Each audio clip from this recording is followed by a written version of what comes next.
Botswana is a dry country. It is dominated by the Kalahari, flat, dusty, endless. For most of the year, its surface is without water. So, water is priceless. It forces domesticated and wild animals to compete.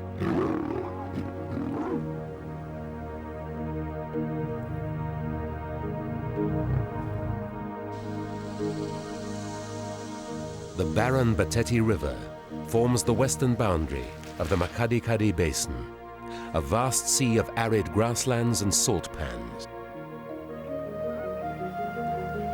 Makgadikgadi is a land of extremes. When the rains come, the salt pans fill with water, and prairie-like grasslands are renewed.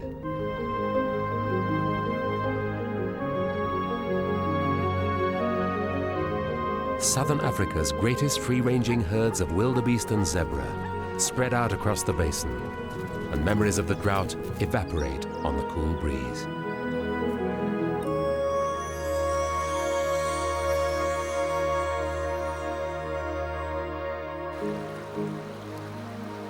The Okavango River rises in the highlands of Angola and eventually flows into northwest Botswana. It is the last of the great rivers still to flow into the ancient lake basin of Makgadikgadi.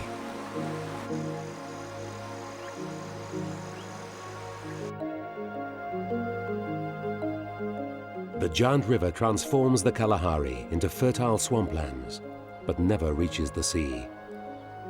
Most of the water evaporates or is swallowed by the sand.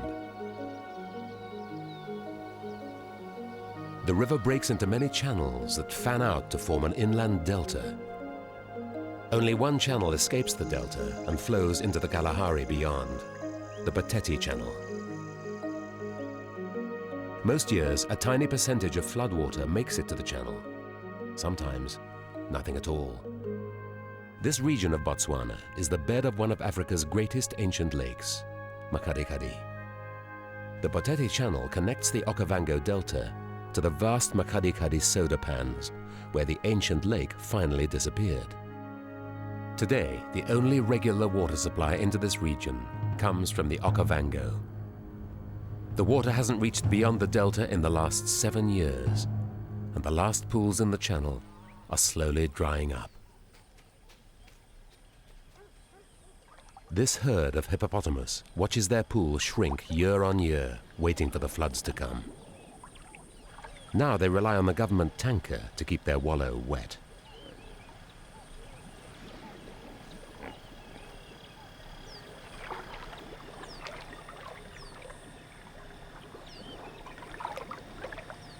But it's not just hippos that need water. Small villages surrounding the channel also rely on its supply. Thornbush fences help protect the villagers' wells from wandering wildlife. Dark spots on the hippo's skin reveal escaping sweat. Hippos lose a great deal of water through their skin and must stay cool in the heat of the day. If the hole dries up, they'll have to move on or die.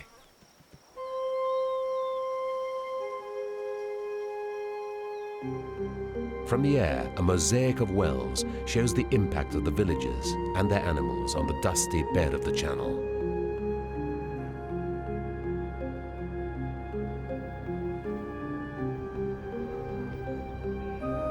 The marabou stork feeds on carrion.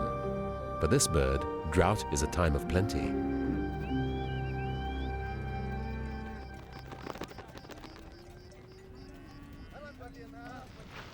All life in the channel is in search of water.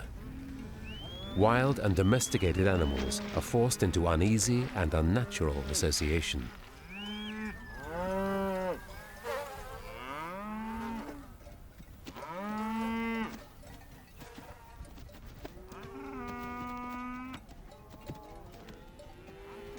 Storks scavenge the dried-up pools, feeding on the remains of stranded catfish.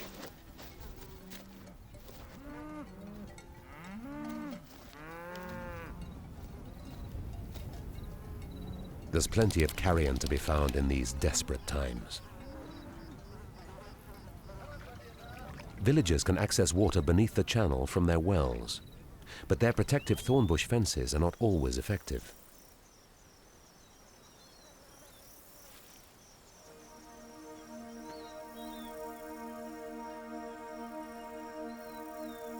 During the night, 2 young hippos fell into a well, drawn by the prospect of fresh water.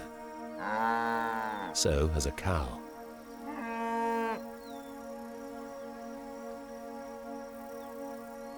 The cow was pregnant and gave birth on top of the hippos. The farmer and officials are desperate to at least save the calf.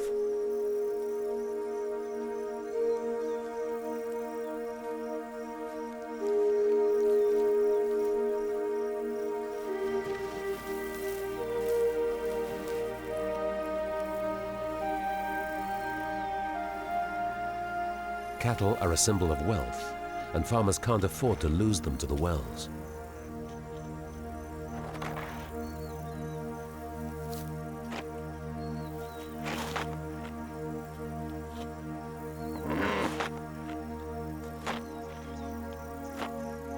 The hippos must be under great stress, but fortunately for everyone, they remain calm.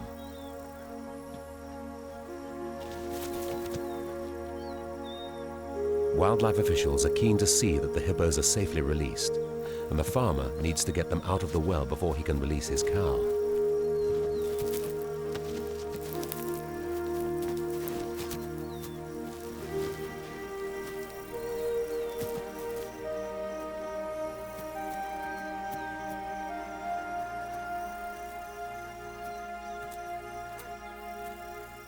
The pressure on these wild animals must be intolerable.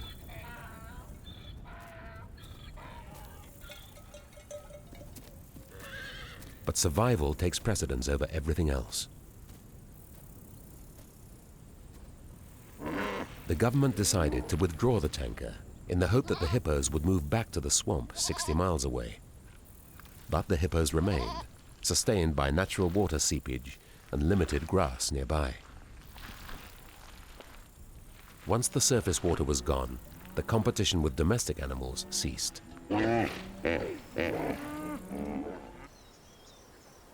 A few seepage pools, scattered along the 250 miles of the Botetti's dry channel, are all that's left of previous floodwaters. Remarkably, this pool is home to a large Nile crocodile and a saddlebill stork. Each year, the fish are concentrated into a smaller and smaller area, and the stork has an easy time picking them off. The crocodile has survived for 7 years, waiting for the river to return. During this time, it has protected itself in a deep burrow it has dug in the bank. Occasionally, it catches a meal at the edge of the pool. These impala have come down from the Makgadikgadi National Park. Any surface water draws in wildlife from a very wide area.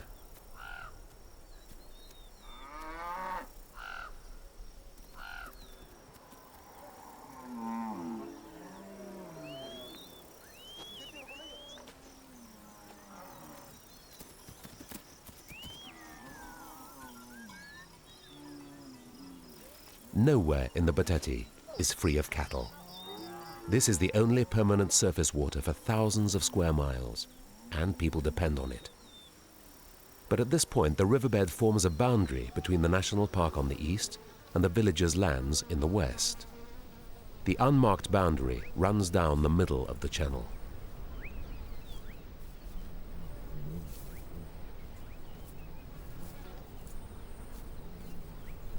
In times of drought, animals must be resourceful and sometimes adopt unusual tactics to survive. Amazingly, a cave high up the bank is littered with hippopotamus dung. The hippo must have struggled up the bank to shade itself from the sun once its pool had dried.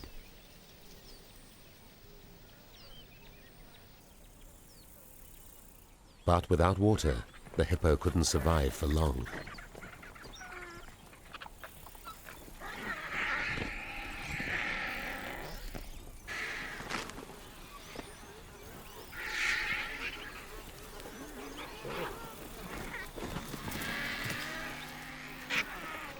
Not far away, there is a pool that still has water, but it's barely fit for life. The blood-red color comes from algae that thrives on hippo dung, but poisons the water. Nothing else can live in it or drink it. Desert-adapted sandgrass specialize in dry areas, but still need fresh water to drink. They'll fly up to 50 miles in search of a clean pool, no matter how small. While they're here, they soak special absorbent breast feathers in the water to carry droplets back to their chicks in the desert.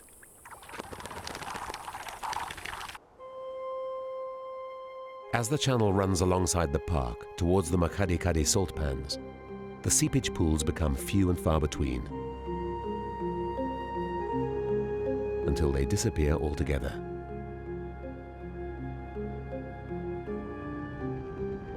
Great seas of arid grassland lie between the channel and the salt pans.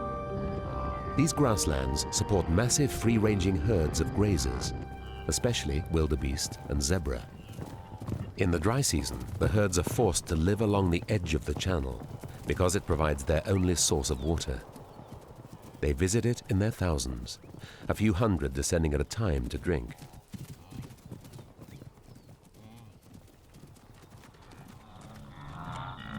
The Bateti is a lifeline for most of the large grazing animals of the Makgadikgadi National Park.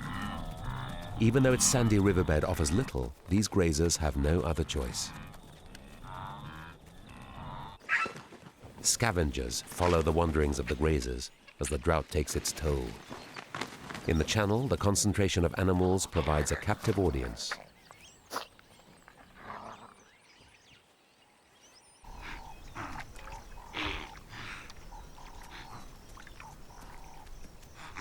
Competition for water becomes intense, even amongst the wild herds.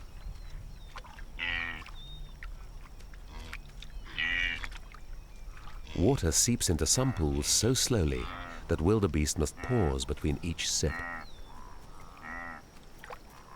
It's a grim existence that worsens every year the river fails. It is amazing that tens of thousands of animals are able to survive on such a small supply. Without the vast grasslands, they certainly could not.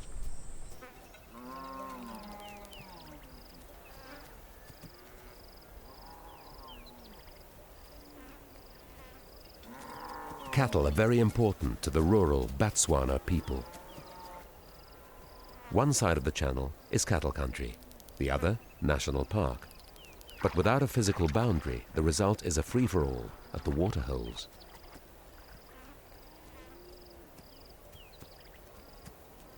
Like the hippos upstream, the wildebeest live in uneasy unison with domesticated livestock.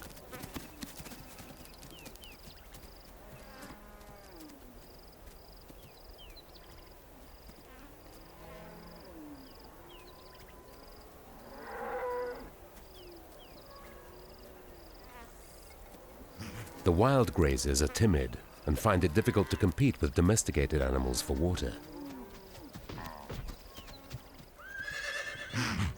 Without a boundary or fence to restrict them, the cattle also compete for grazing in the national park.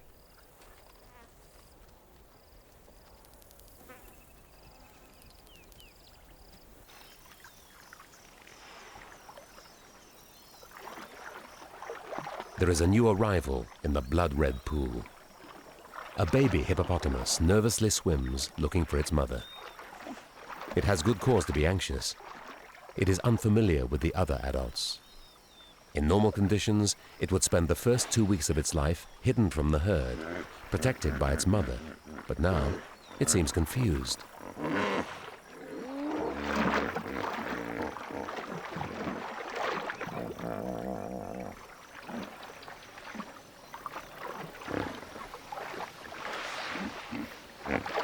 Its mother briefly appears and moves her baby away from the herd.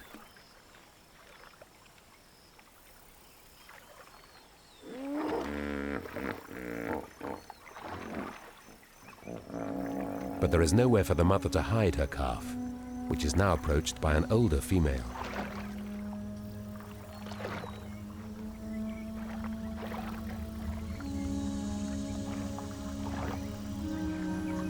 The calf seems desperate for acceptance.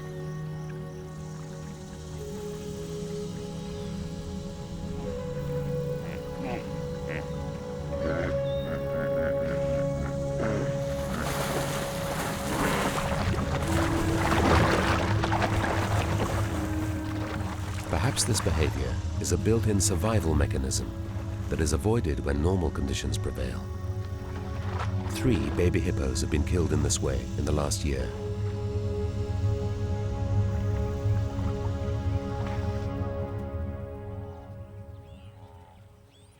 In the dry season, the big herds of the Makgadikgadi concentrate around the few water holes left in the channel. The big predators follow them in. Zebra normally visit at night. They're nervous of man, guns, and domestic animals. But this year, the drought is sufficiently bad to warrant a daytime visit. The lions are ready, night or day.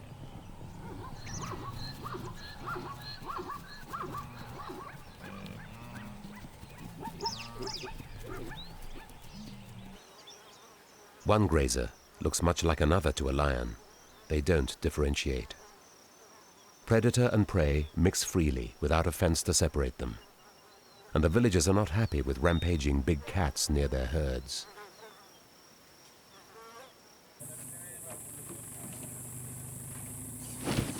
Defense Force officials have been called to investigate reports of an aggressive, injured lion hanging around the channel.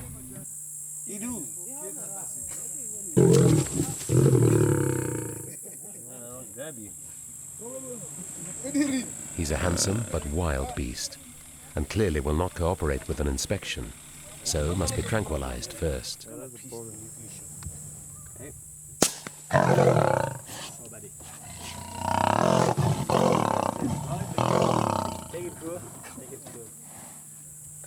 got him somewhere around.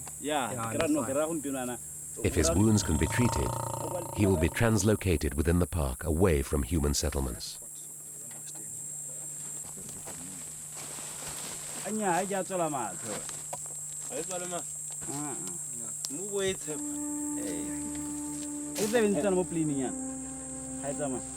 A hole in his fur leads to a hole in his spine. He's been shot and his rear legs are paralyzed.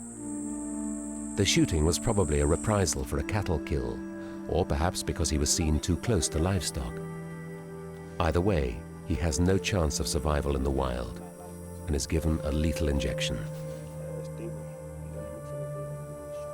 When the river flowed, there was at least some degree of separation. But not everything is bleak in the Makgadikgadi National Park. There is one other place that has permanent water. Far from the Batete Channel is a haven called Nai Pan, and here a pride of lions lives free from the temptation of cattle. In the center of the pan is a small water hole kept full throughout the year. Water is pumped by the government from the underground aquifer into this tank, and then to the water hole via 2 miles of buried pipeline. Spillage attracts an elephant that is learning a trick or two.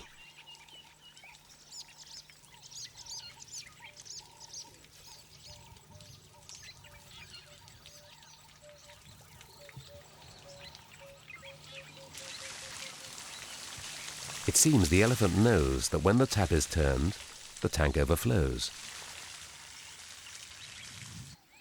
The presence of water year-round allows resident communities to establish at the pan. Springbok do not normally need to drink, but doing so allows them to congregate in much larger herds in the dry season than they would otherwise be able to. The resident grazers are prey for the lions, which have a hard time hunting without cover around the waterhole. But with so many springbok, there is always the chance that one will make a mistake.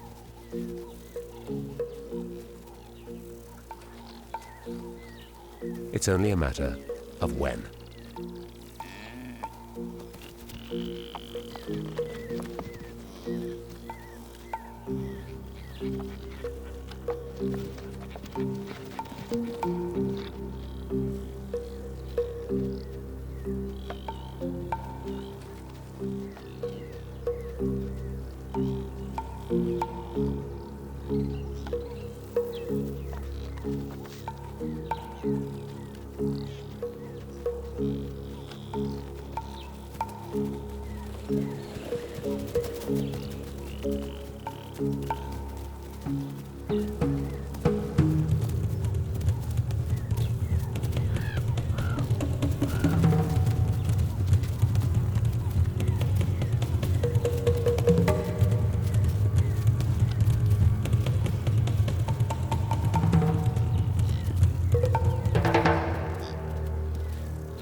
The male lion seems to have no interest in hunting.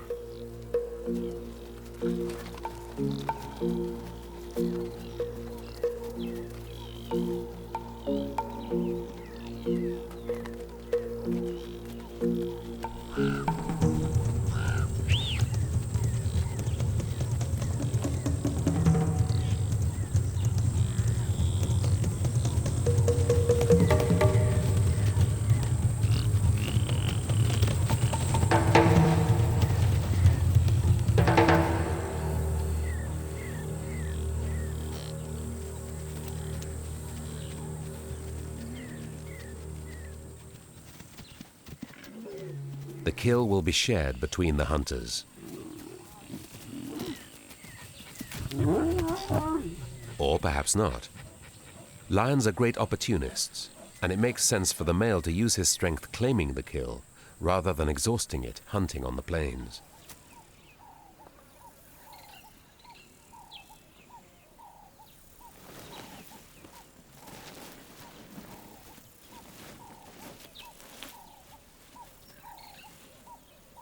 There won't be much left after he's finished, so the females must hunt again.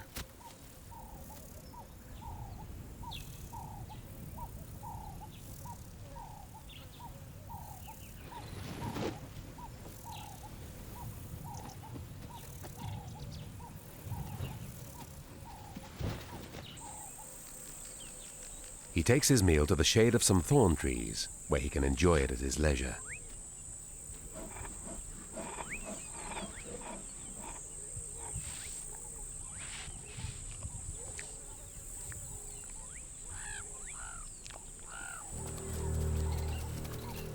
The females are not disheartened.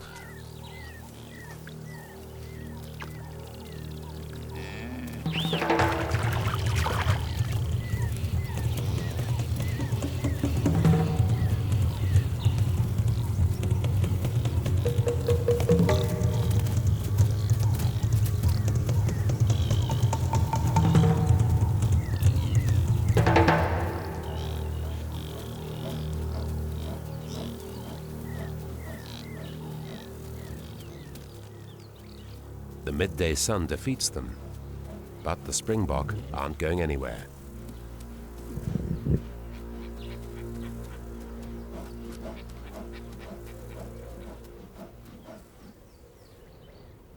Although there is a small water hole in the middle of Nai Pan, the rest of the pans are dry and dusty.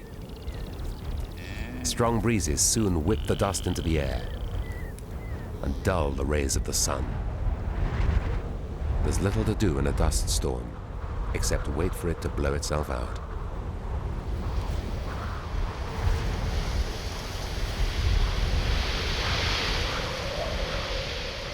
But these winds are different.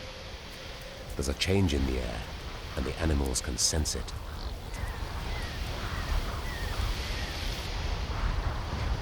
Winds 100 miles to the east cross Tswapong, the largest sea of soda in Makgadikgadi. The winds are heading westward across the park. They herald the arrival of the rains and the long-awaited end of the dry season.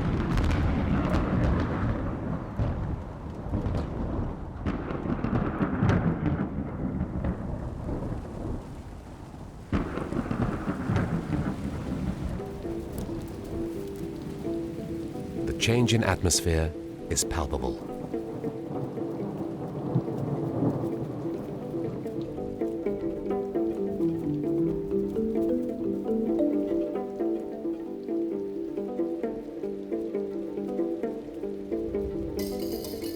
rain will transform Makgadikgadi and bring a short but intense season of plenty.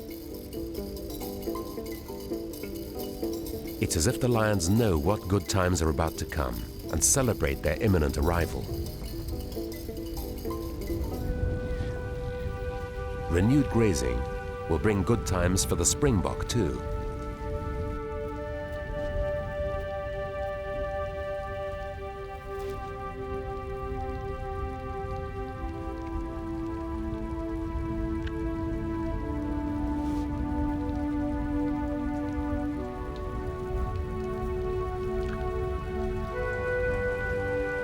The rains fall sporadically as they head across the plains.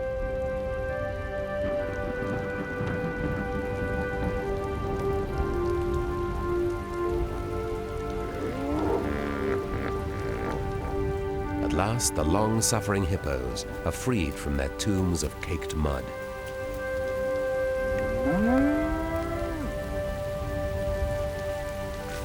The ground softens, and every hoofprint becomes a drinking cup.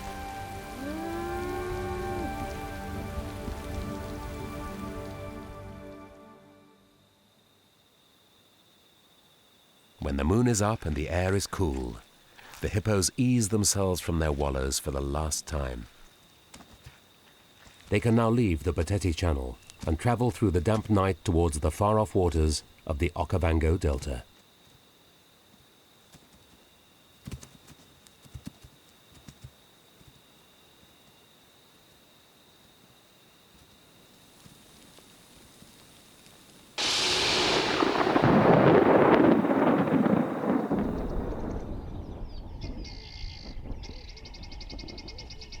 The rains fall erratically across the park, and the lower reaches of the Boteti Channel are still dry. Grasslands around the channel are parched, but zebra are already leaving the Boteti and heading out over the plains. Wildebeest also leave by the thousand, even though there is no sign of water. Somehow they know that pans are filling, that sweet fresh water is waiting in the grasslands. Rains falling far to the east trigger this mass movement. Whether the grazers can hear low frequencies of thunder or smell the rain is not known. But in one day, they all head directly towards the pans, 100 miles away. Something sends them on this journey into the great seas of grass. And the lions follow.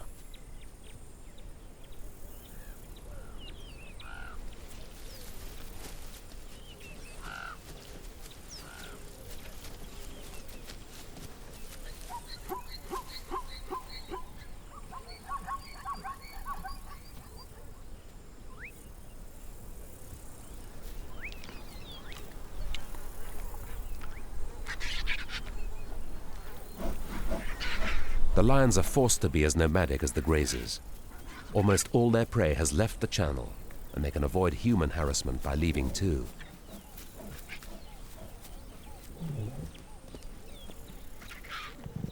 These are the greatest naturally occurring herds of wildebeest and zebra in southern Africa. Lions have little effect on their numbers. This is a journey the grazers make every year the rains come, and they can't wait to escape into the park.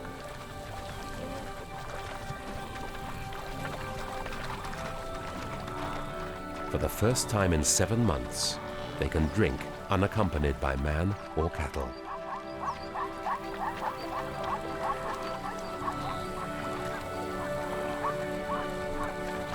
Sweet water can be found amongst the salt at the broken fringes of the great pans.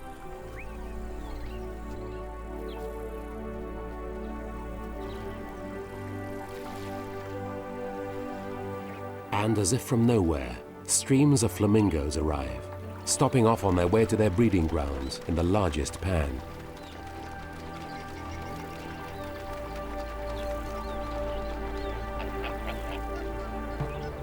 Thousands upon thousands of flamingos and pelicans head for the great pan in the east of Makgadikgadi.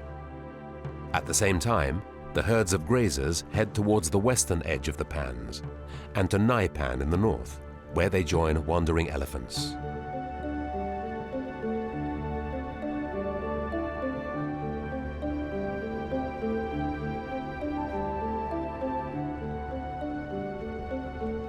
The sight and smell of the fresh water excites the herds.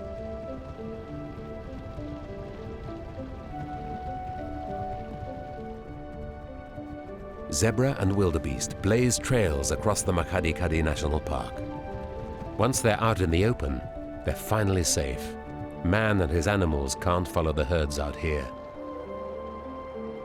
They will raise their young in the isolation of the vast grasslands.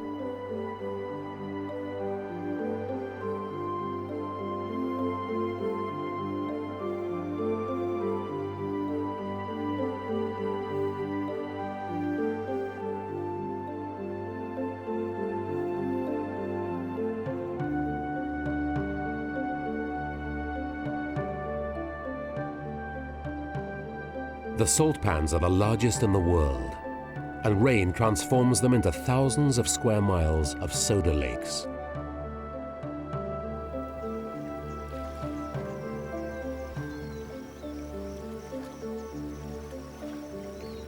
A few special places are ideal for the breeding birds, where the pans are shallow, isolated, and free from predators.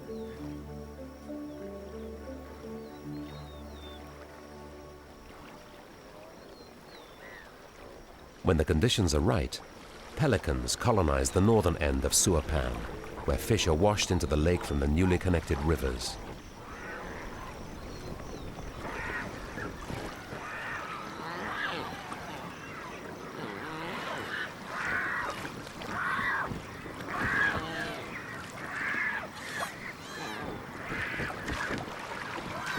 They gather in their tens of thousands to feed, mate, and raise their young before the shallow lake evaporates.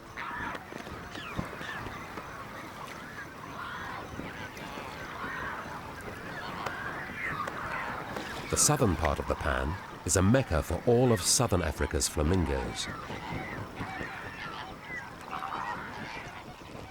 They arrive from the Atlantic coast of Namibia, the soda lakes of the East African Rift Valley, and possibly as far as the Indian Ocean. Hundreds of thousands of them. This is the only regular breeding site for the flamingos of southern Africa.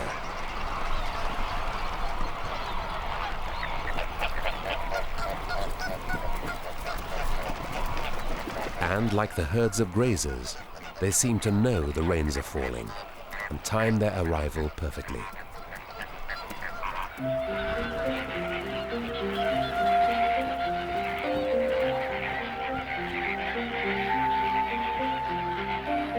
Rains have transformed the Makgadikgadi Basin from a sea of soda to a vision of its shimmering past.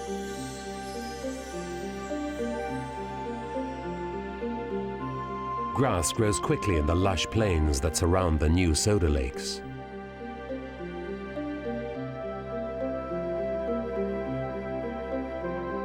These baobab trees stand like sentinels at the edge of the pans.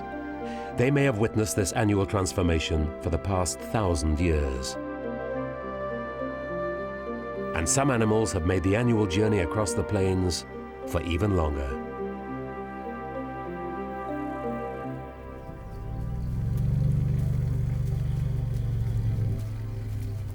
Adventurous bull elephants succumb to their wanderlust and follow old pathways across the plains to the renewed grasslands. They leave family groups of mothers and calves behind, attracted here by the grass, palm fruit, and isolation.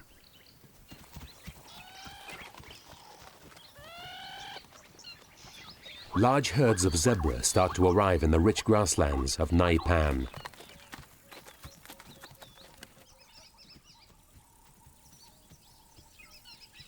The pan is now dotted with numerous water holes, and the animals no longer rely on the water pumped by the government.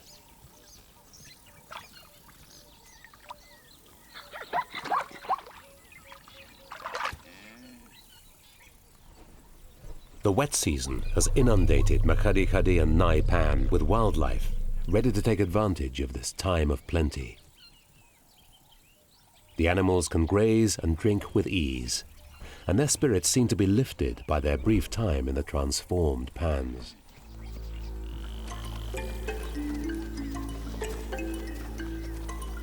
In a display called pronking, springbok seem to kick the dust off their dry hooves.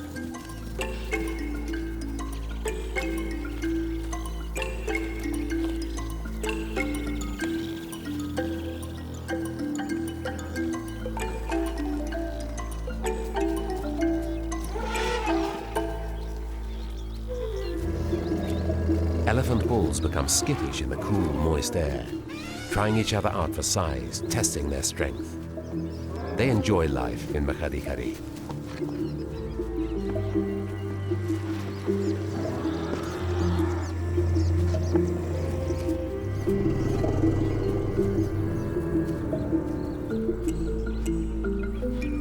Zebra time most of their foaling for the wet season.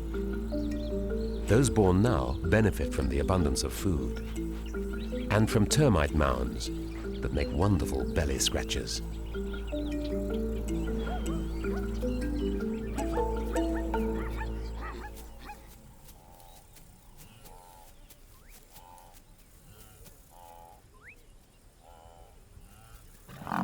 This female lion is in the mood for mating and solicits the dominant male.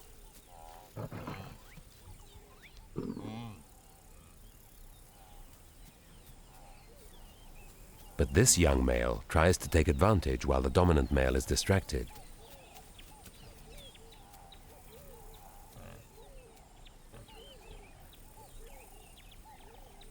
The dominant male will not tolerate any others mating in his pride.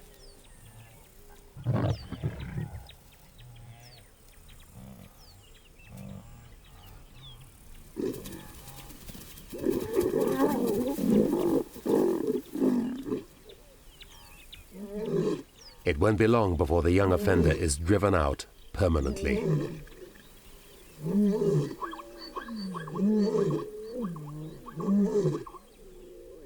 An adult zebra goes a lot further than a little springbok, when it comes to feeding, that is. Some female lions switch their attention to the newly arrived big game.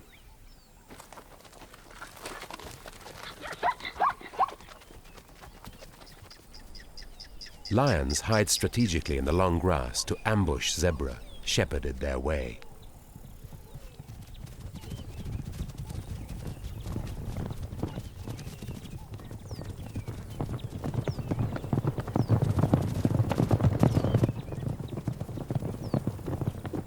This tactic only pays off if the zebra run in the right direction.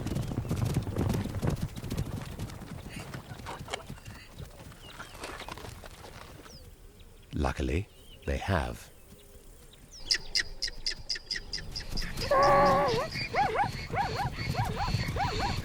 But they're too fast for the lions.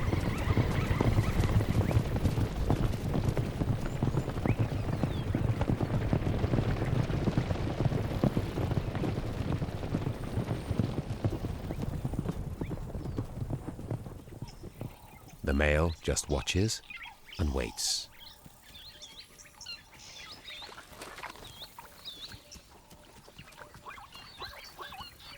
A herd of zebra pursuing a pride of lions appears strange.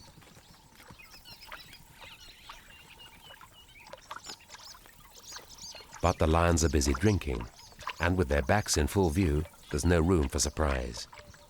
And perhaps the zebra are just curious. The male is back to his habit of hijacking kills.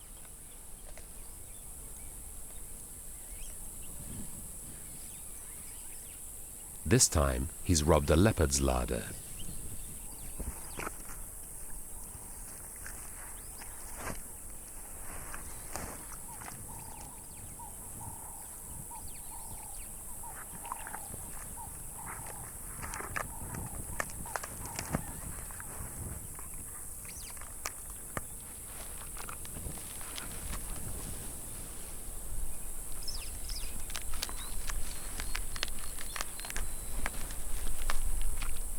Pulling the kill down from the tree takes little effort compared to hunting, so he's not going to give up easily.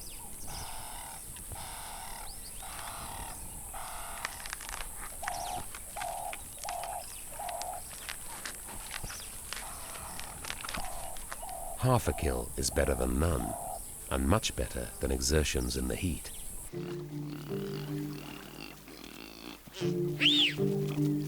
Smaller predators live alongside the large. The trotting fox-like animal is a black-backed jackal.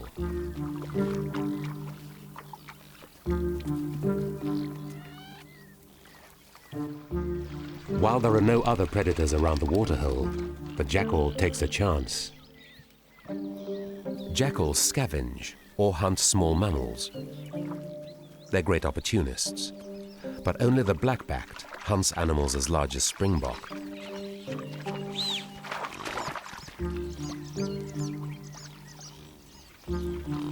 To prime himself, he settles into a heap of elephant dung, perhaps to disguise his smell. This trick seems hardly worthwhile when he remains so visible in the open country.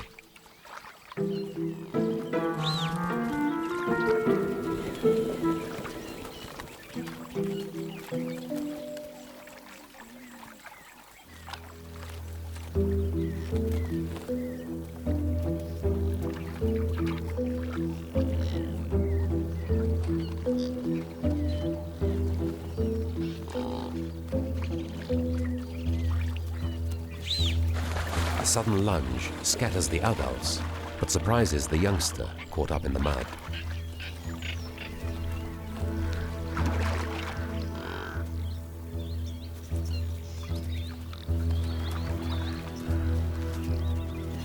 The prize must be taken quickly, lest an idle male lion is on the prowl.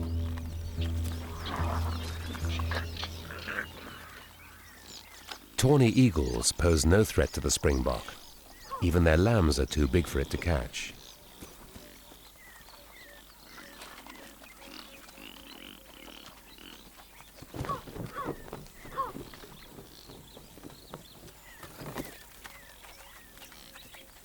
So why is this one intent on moving the eagle along? Perhaps it's just for fun.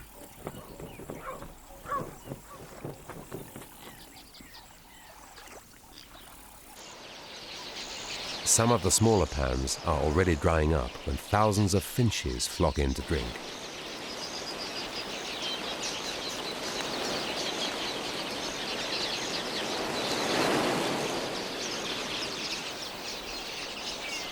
Some young lanner falcons and their parents eagerly watch them.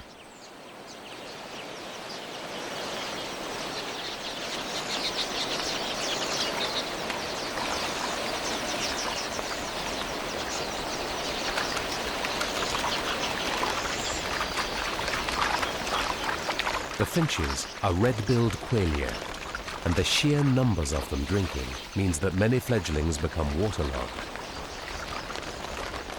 And the lanners are waiting.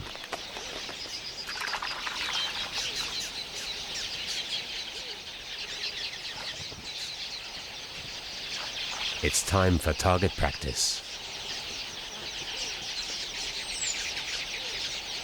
Lanners, like all falcons, are fast, agile hunters that specialize in taking other birds.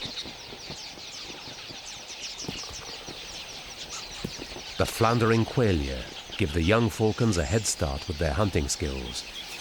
But holding on is another skill altogether.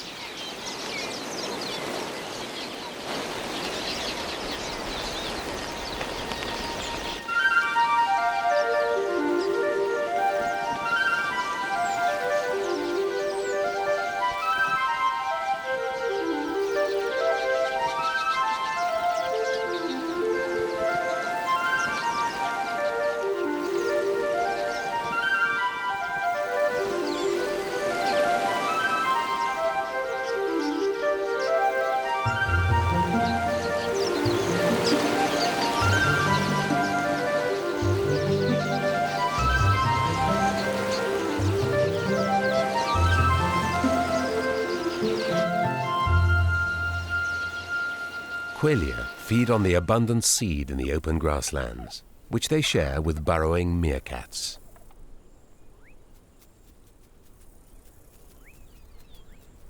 Meerkats don't need to drink and can live in the grasslands year-round, unlike the migrating Quelea, wildebeest and zebra.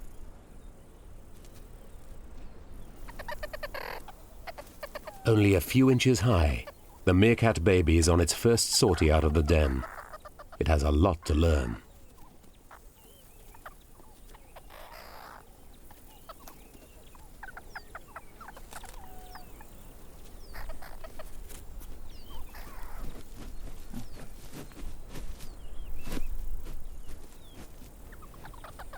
It takes a while to master the surprised stance of the lookout.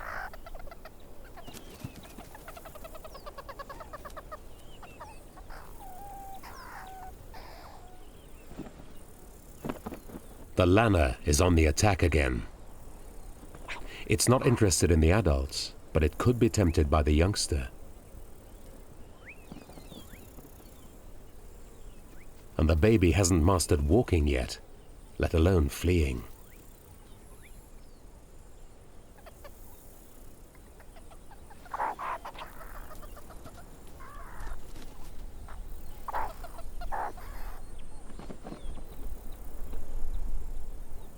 But these are idle threats. Ants respond to the short-lived bounty and harvest the ripe grass seeds.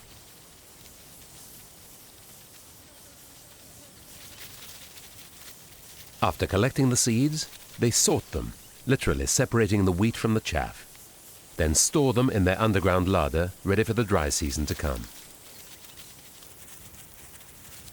Ants and termites will eat more grass and seed than all the Quelea and the grazers put together. The vast grasslands attract colossal flocks of Quelea. But when the water runs out, they're forced to move on.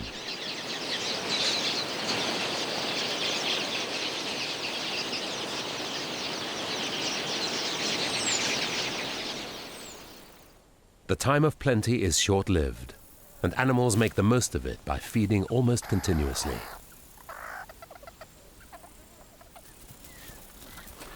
Already, there's a change in the air.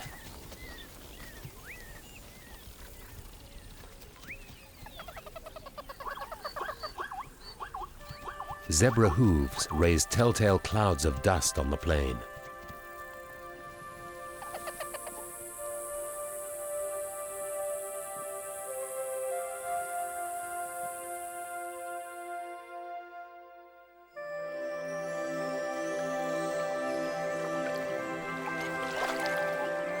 The water birds have raised their young and graced the soda lakes for the last time this year.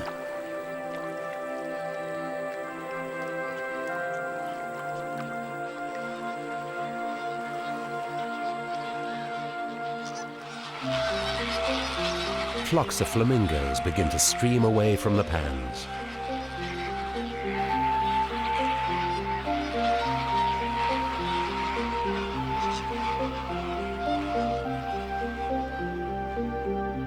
Empty nests crust the pan as soda crystals begin to break through the retreating pools.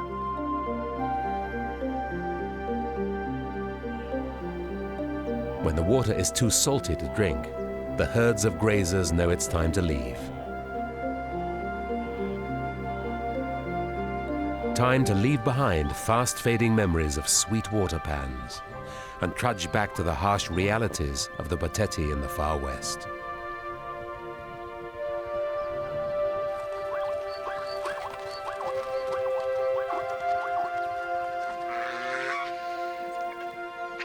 With their numbers reinforced by new foals, the grazers can afford the odd casualty.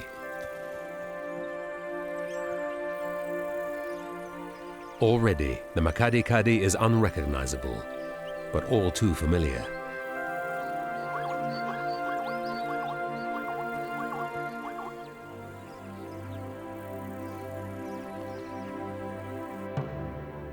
But pelicans, heading for the Okavango, can see new signs of hope.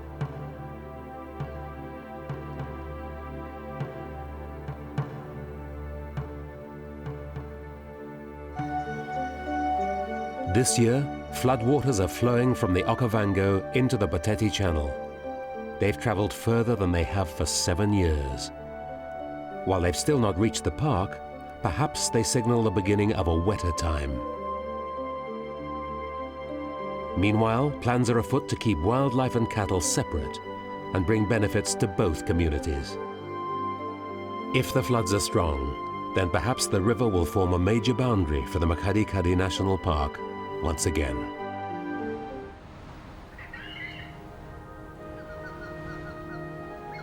The endless flat horizon of the Kalahari is broken in eastern Botswana by a range of rocky hills.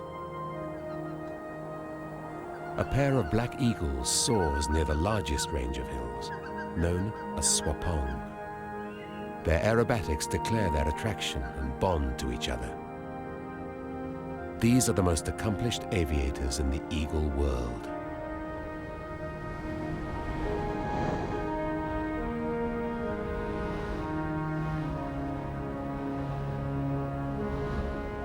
The black eagle rules the skies over Tswapong.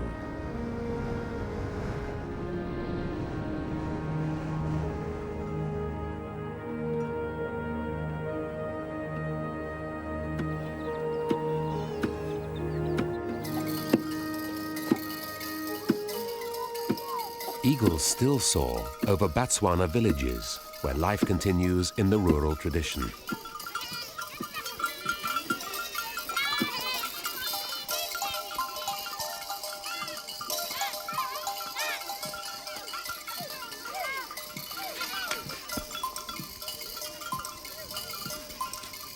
The Tswapong Hills are surrounded by many villages, but the hills themselves are uninhabited because of the presence of powerful spirits.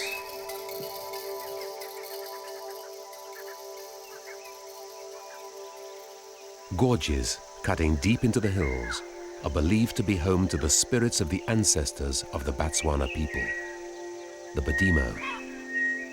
The Badimo live at the head of each gorge. The villagers are afraid of the spirits and leave the sacred gorges untouched. So the black eagle lives and breeds in an undisturbed sanctuary.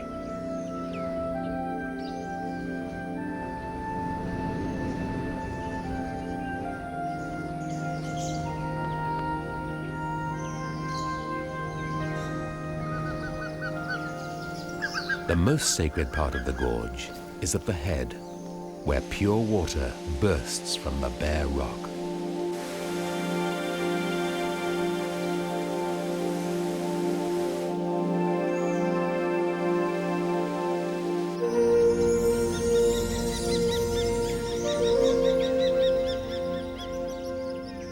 The sacred hills of Tswapong lie to the east of Botswana. The surrounding flat lands suddenly give way to sheer cliffs, hundreds of feet high.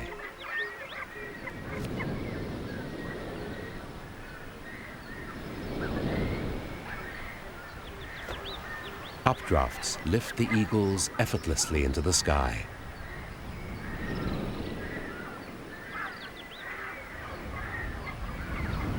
The black eagle is a large and powerful predator. The cliff's other residents are rightfully wary of it. But for the moment, the eagle doesn't have hunting on its mind.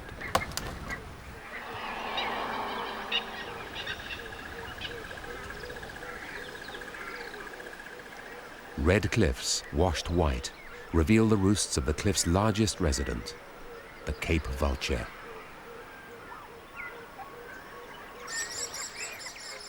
Smaller and more inaccessible ledges provide nest sites for hundreds of other birds, like swifts and starlings, and offer a degree of protection from predators, but not from the artful gymnogene, the sneak thief of the cliff face. The gymnogene reaches the parts other predators cannot reach.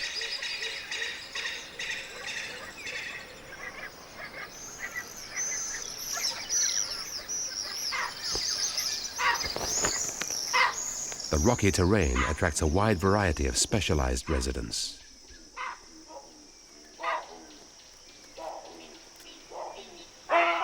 Chacma baboons are fantastic rock climbers. They keep an eye on their territory from lookout posts where they bask in the morning sun.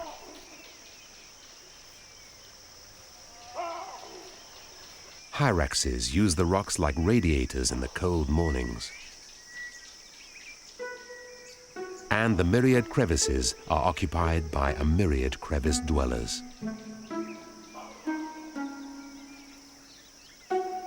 This long-nosed insect eater is an elephant shrew. Although it's only a few inches long, it is fast and agile and colonizes all the rocky areas. Crevice and cliff are home to a range of wildlife unlike any other in Botswana. A couple of hours of morning sun warms the cliffs enough to raise thermals for the vultures to soar on.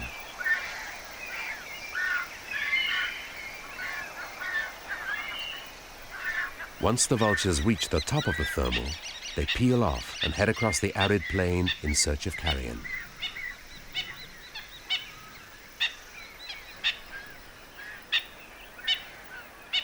Eight-foot wings carry them with grace and speed.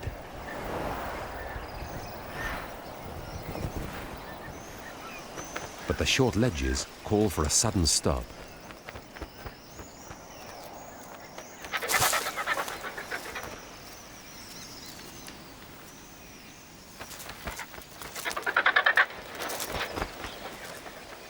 "150 pairs of vultures roost in the hills, and competition for the best ledges is fierce. For a short while, their numbers will be growing. They're about to raise their young, and all efforts are concentrated on mating and nest building.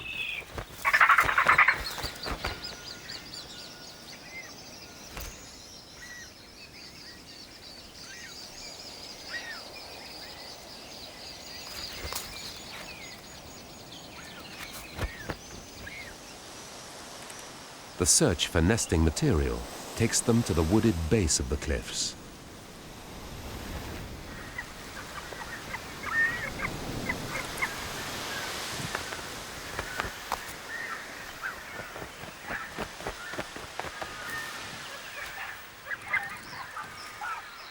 Here, they deliberate over the perfect stick, usually the one in another vulture's beak.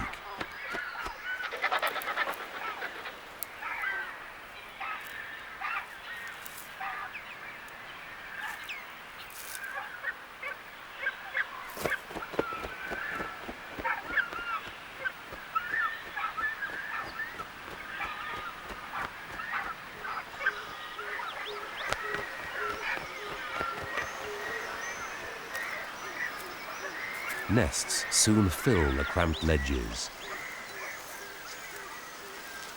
Nest refinement is an ongoing activity, and extra material can always be found nearby.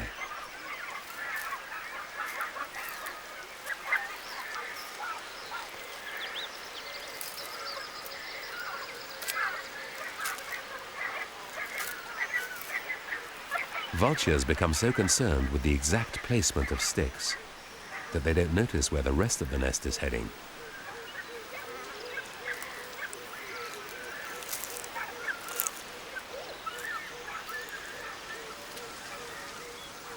Although Cape vultures are highly sociable birds, competition is intense at this time of year, and they must guard their nest sites fiercely.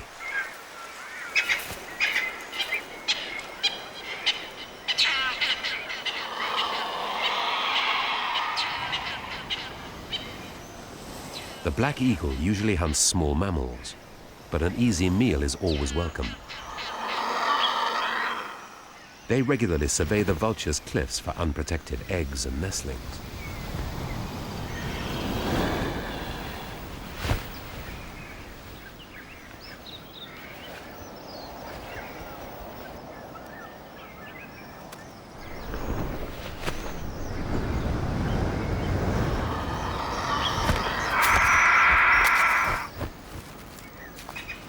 These raids are more common when the eagles have young to feed.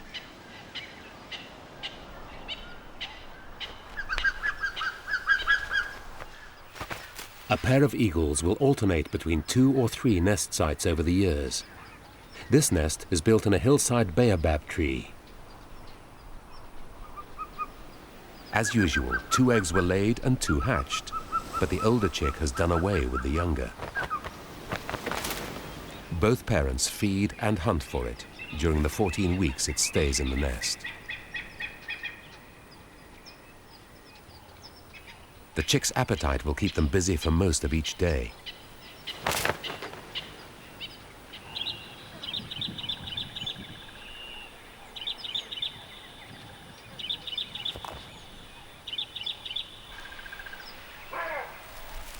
As well as fresh meat, the adults bring fresh greenery to line the nest and shade the chick from the sun.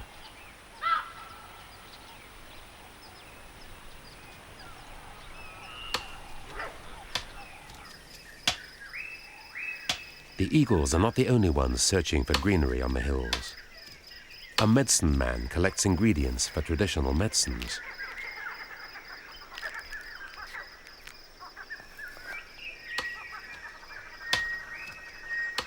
Pods, bark, leaves, or roots.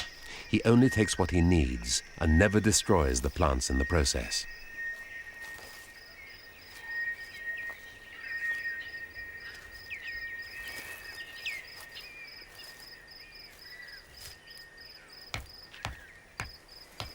The unique environment found within the hills offers water and shelter to plants that grow nowhere else in Botswana. The hills are renowned throughout southern Africa for the special plants that grow here.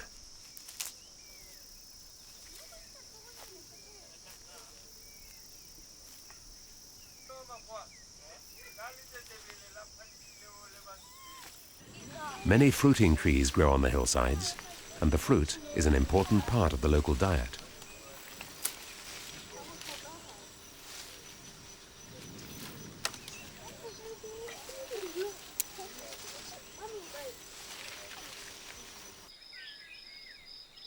Tswapong has long been a valuable resource to the people of this land. Ancestors left rock paintings perhaps more than 2,000 years ago. Ancient iron smelting sites and paraphernalia are scattered throughout the hills. Some of these date back more than 1,500 years. And thousands of pottery shards litter the ground, making this one of the most important prehistoric sites in southern Africa. Today, the tops of the hills, away from the sacred gorges, are still used to gather thatching grass for the surrounding villages. The villages are not far from the base of the hills.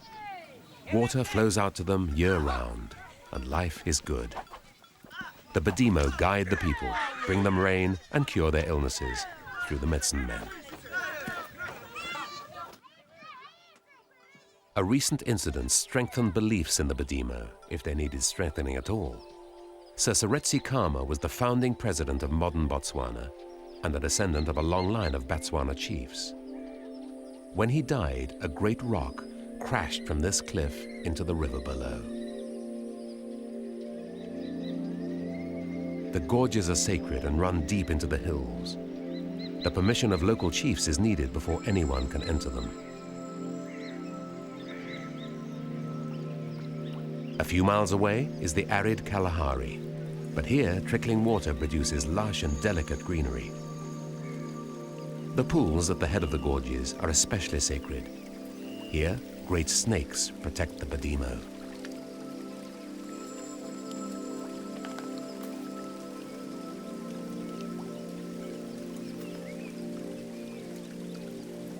Green gorges are the home to much of the unexpected wildlife of Tswapong.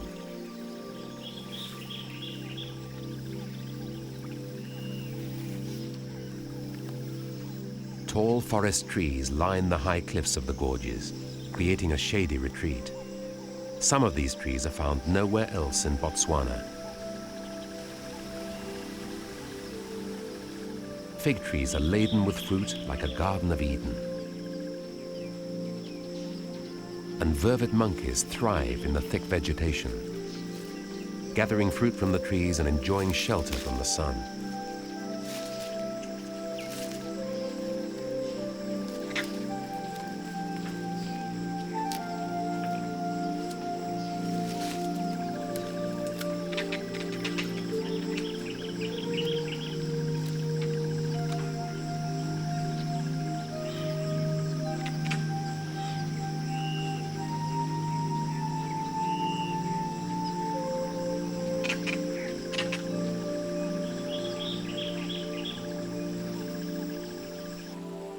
Water also emerges from rocks outside the gorges.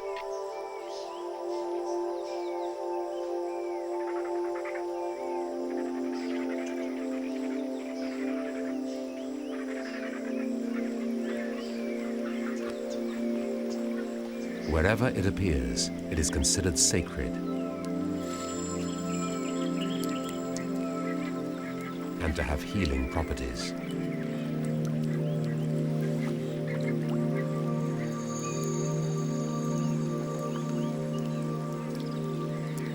And in a desert, water is simply the source of all life. The hot, noisy cliffs of the vultures above seem a world apart.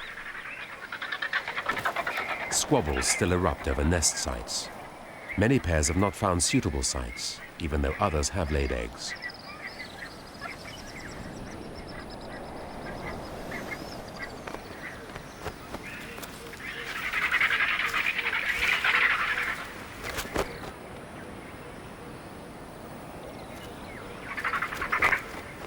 Where the eggs have hatched, the adults are busy tending the young.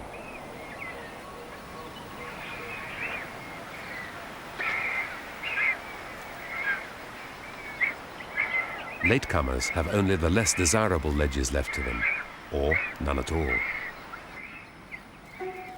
Nests are packed onto and into every nook and cranny, and they provide excellent cover for the insects this shrew is after. The elephant shrew gets its name from its long, flexible nose.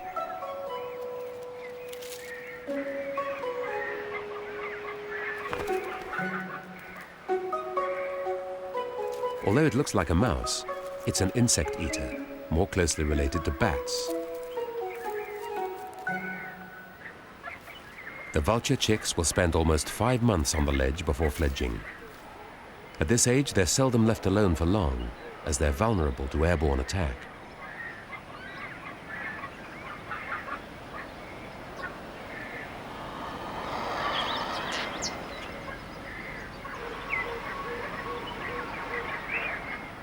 The adults are keen-eyed, wary, and very protective of their young.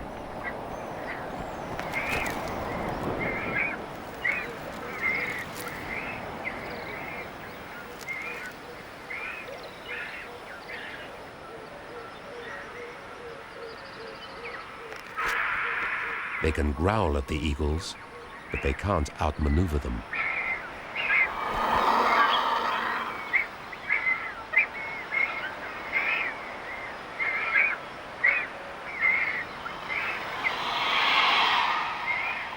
The eagle needs to find meat for its young, but these chicks are well guarded. Vulture chicks aren't a staple of the eagle's diet. That position is taken by the hyrax.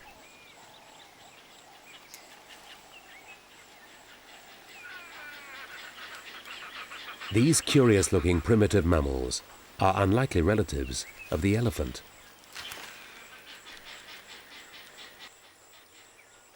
They occur widely across Africa, always found on the same rocky terrain as black eagles.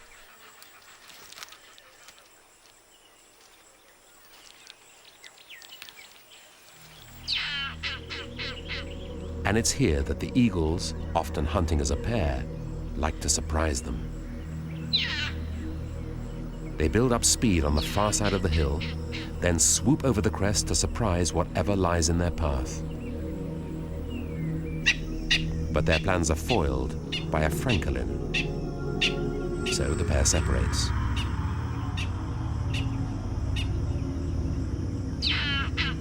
A hyrax lookout takes up the alarm cry, but it hasn't seen the other eagle approaching from behind.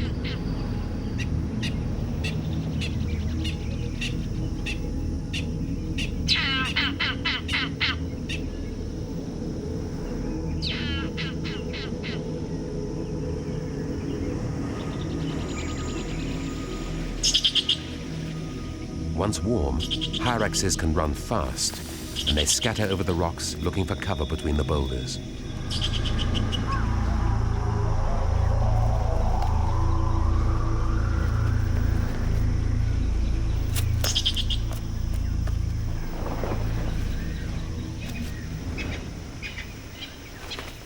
It'll have to wait a while before hunting this hillside again.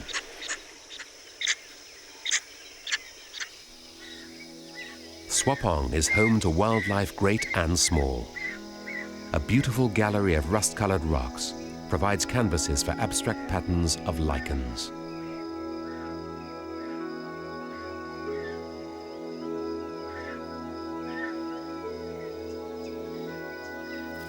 In the heat of the day, some of the smaller animals emerge to forage.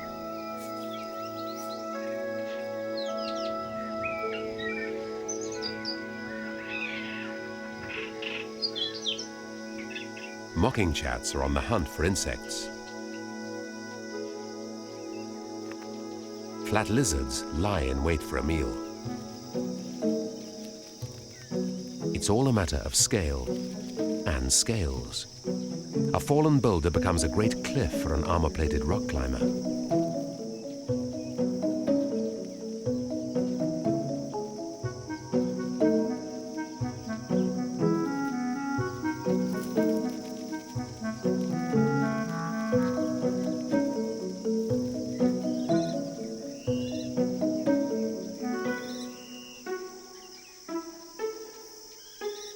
A male flat lizard, called a platysaurus, displays his striking livery. His brightly colored underside proclaims his territory to other males.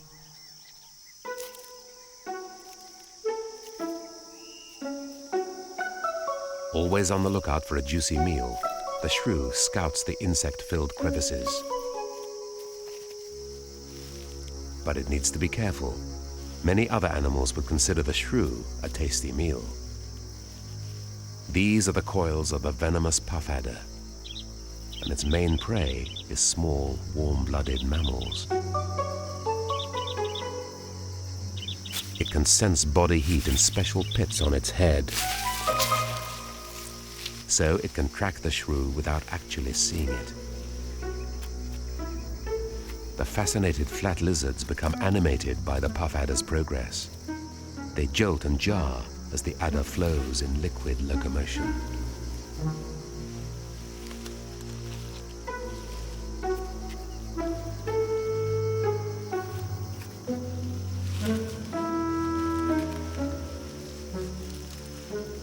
But they can't afford to get distracted.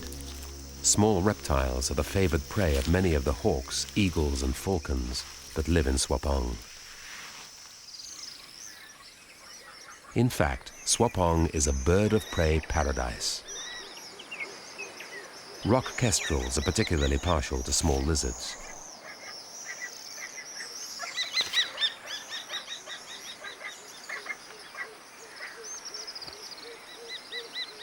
They have their own territory to defend and are agitated by the presence of the black eagle.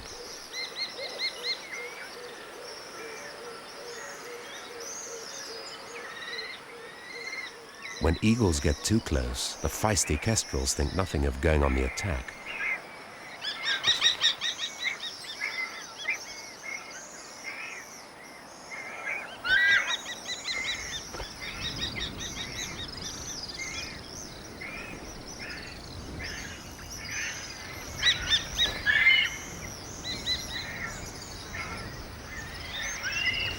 The message is clear. This side of the cliff is kestrel territory.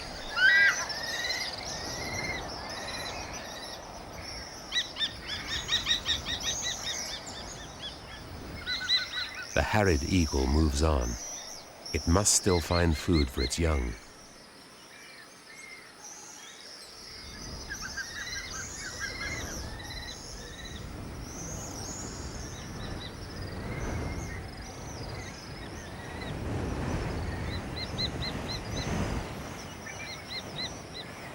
It spots a chance and plans a sudden attack.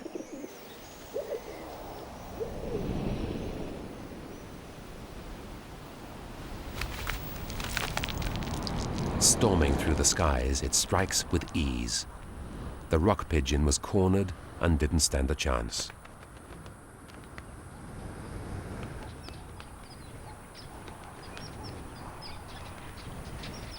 It takes the pigeon down to a tree in the gorge to be plucked before returning to the chick.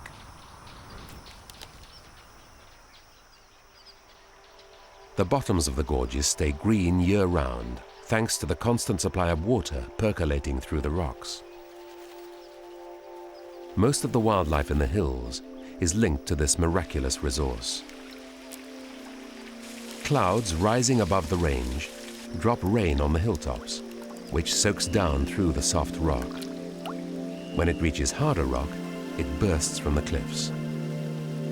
Water is the sacred heart of Tswapong, and Tswapong is a rare oasis in the arid Kalahari.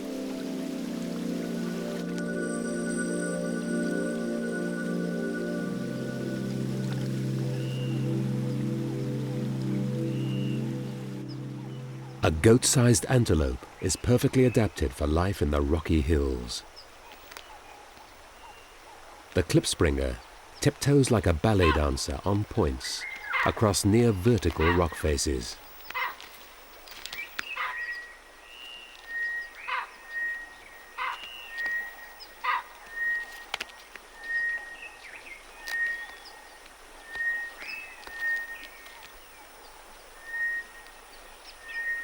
Unusual springy hair gives it a dense coat that protects it from heat, cold, and sharp rocks.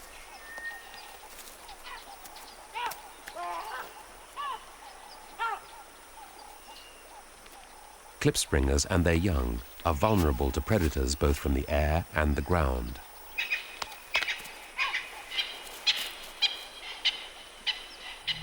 Attack from the black eagle is a very real threat to the lamb.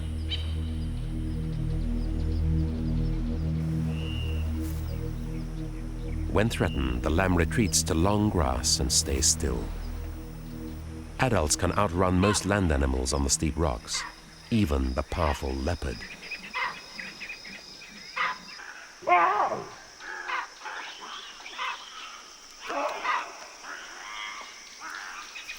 Surprisingly, some leopards still live in the thickly wooded gorges, despite the closeness of the Botswana villages.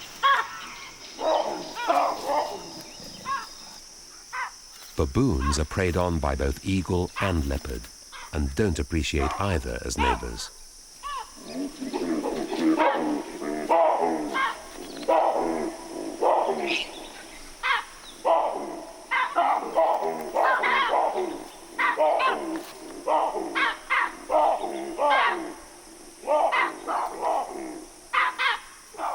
Leopards are shy of humans and hide themselves in the depths of the hills. They're seldom seen. Like the eagles, they are unintentionally protected by the villagers' fear of the spirits. Once the panic has died down, the baboons return to their foraging in the woods and cliffs.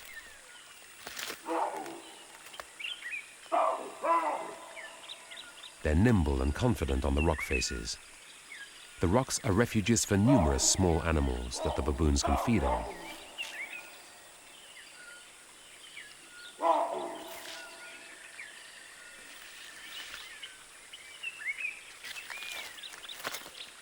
They can also find water high up in the cliffs.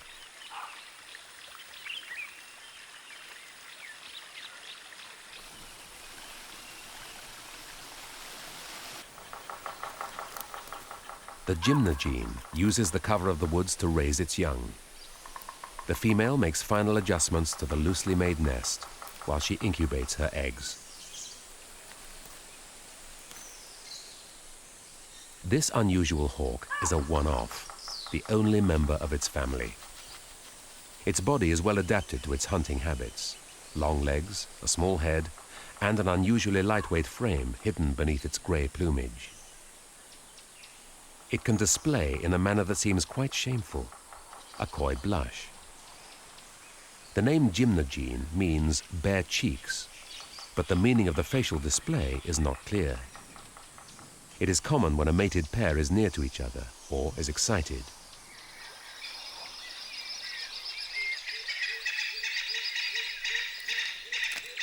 After 2 months, the eagle chick has grown substantially and feathers are breaking through its down.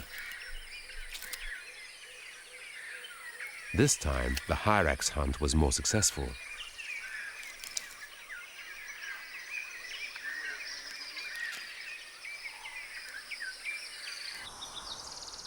On the cliff face, the vulture colony is bursting at the seams.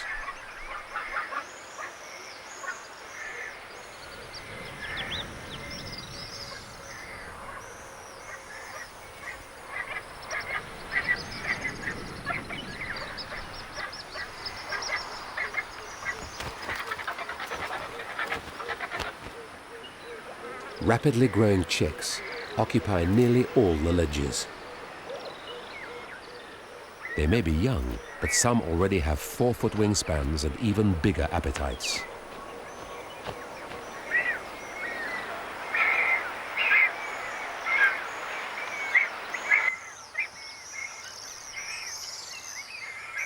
Every crack and crevice is alive with breeding birds.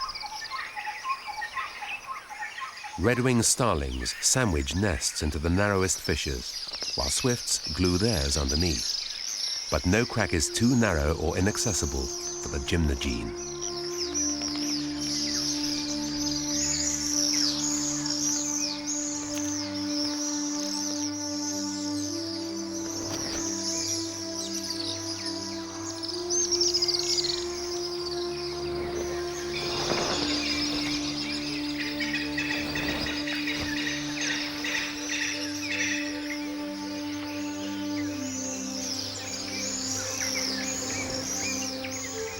Broad wings enable it to float up and down the cliffs with ease.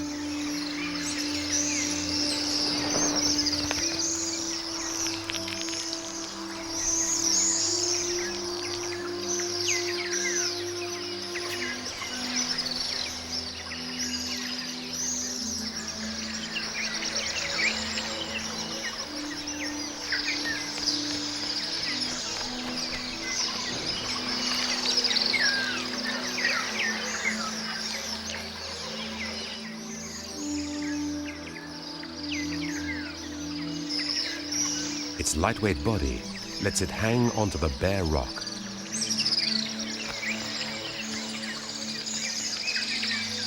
Its small head pries tiny gaps, while its long, flexible legs fish nestlings out of the deepest holes.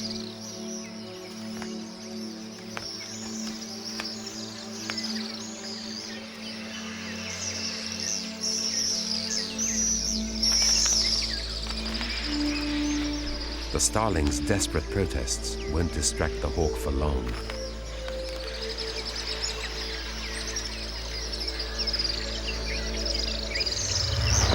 The gymnogene knows the nestlings are here and will be back. It has a chick to feed.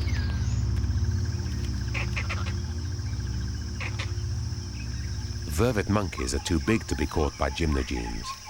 They're still at risk from the much larger eagles. They spend much of their time in the thick cover of the trees.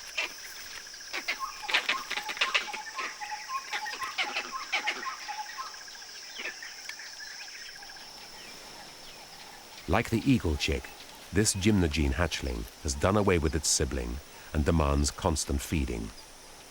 Its parents won't return empty-handed.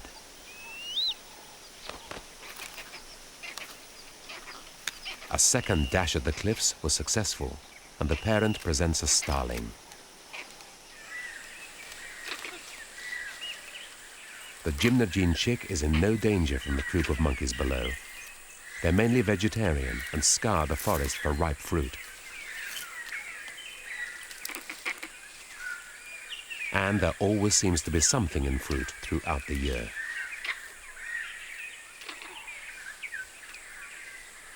With a harvest as abundant as this, the vervets can afford to be fussy about what they eat. They reject all but the choicest fruit. The Platysaurus is also interested in the fruit, although it doesn't find it easy to eat.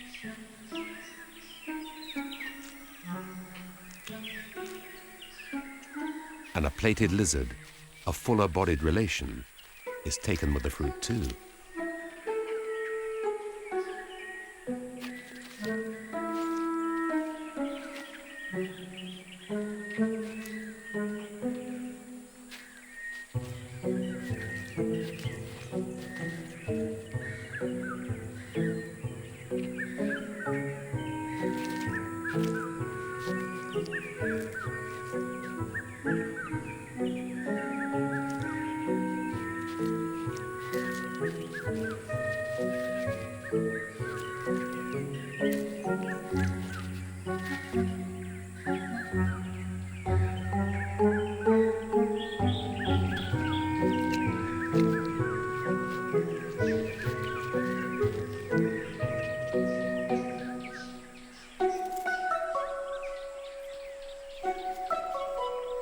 Many of the animals vary their diets to take advantage of these opportunities. The shrew welcomes a free lunch.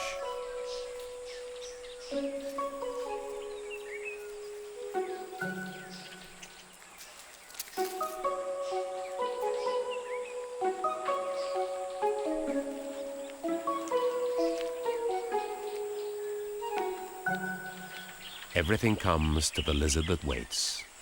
A furry army of caterpillars is on maneuvers, and the lizard knows just how to maneuver them to get their poisonous hair off.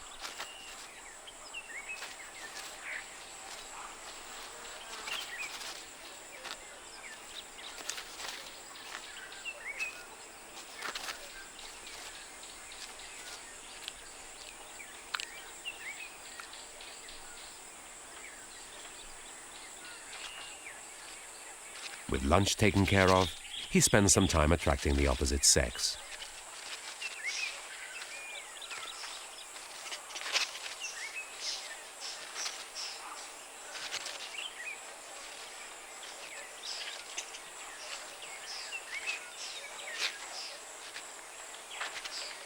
Perhaps he should have taken a longer lunch.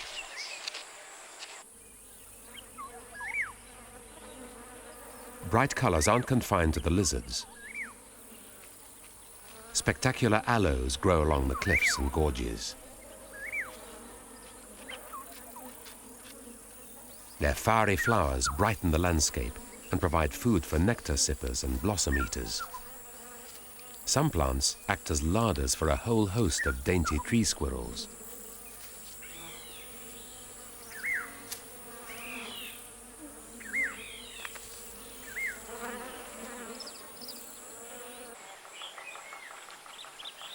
Until the dainty tree squirrel ends up in the larder of the gymnogene.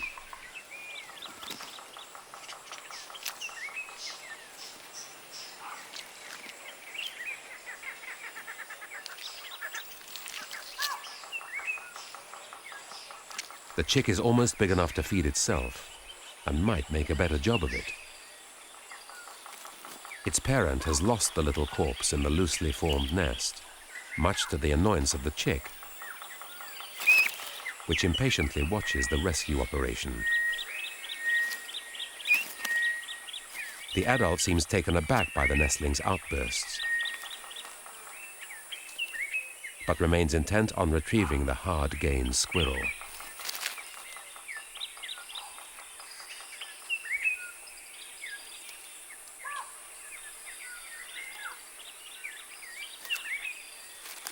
This is where multi-jointed legs come in handy.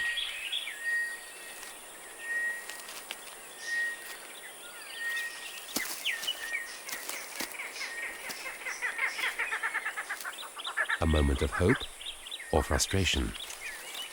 But it looks like the remains of the little squirrel have gone for good.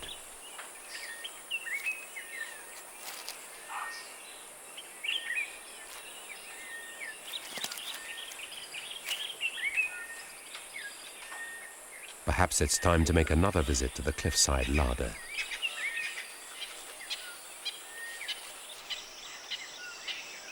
More and more hyraxes make the one-way journey to the black eagle's nest.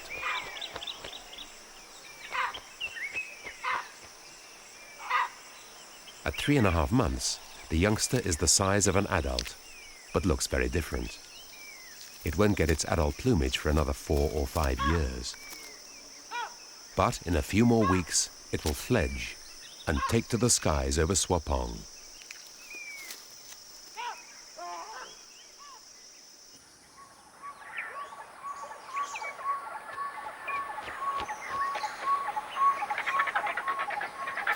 The vulture chicks are almost fully grown too. Just making the way to a roost is a hazardous affair, and risks running the gauntlet of sharp beak and striking claw.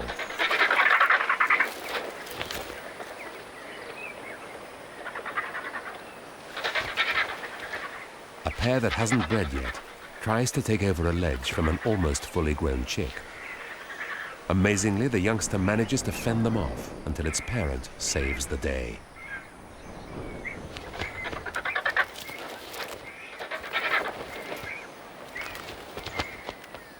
won't be long before the chick can fly and fend for itself. But some chicks will never fly. They're afflicted with osteodystrophy, a bone disease similar to rickets. The environment beyond the hills is changing. Vultures can't always find enough bone chips to keep their young healthy. The eagles will soon discover any weakness, and with this disease, there are no second chances.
There was no way the chick could have survived stranded on the ledge.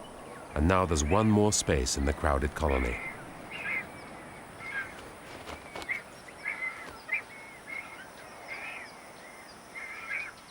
The dead vulture chick is too heavy to carry, so the eagle eats it where it's fallen. Cape vultures are long-lived birds.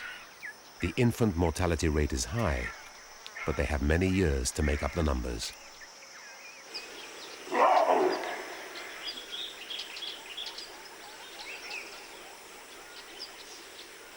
A ruckus has broken out in the baboon troop. An unknown male has just walked into the wrong territory.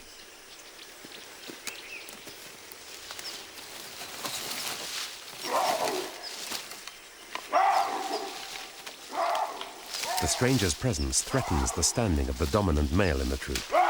He is not welcome.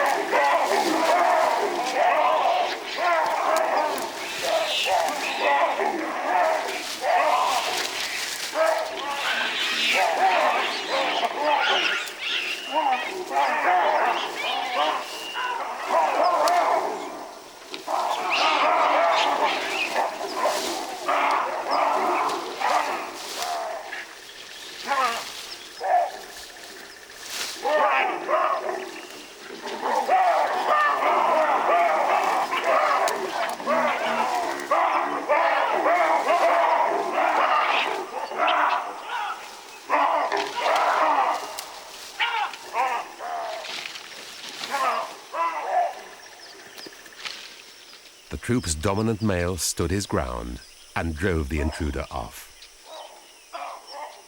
A klipspringer nervously inspects the cause of the commotion. But the excitement is over, and the victorious male is groomed by his appreciative troop.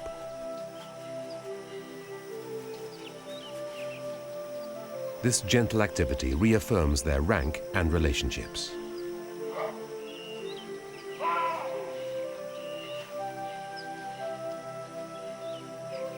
Excited youngsters can't keep their energy down and start to play. Finally, all remaining tension is dispelled.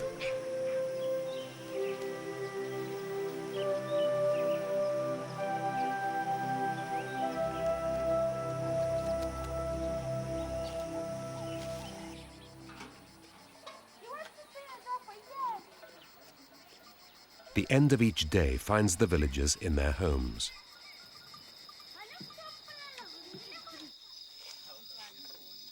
In the traditional huts, everyone heads inside, and not just because it's dinner time. The spirits of the ancestors are active after dark. Villagers extinguish fires outside, so the spirits don't burn their feet in the night. Anything else active at night is associated with the spirits and is to be feared. This giant cricket is watched with a mixture of nervousness and fascination.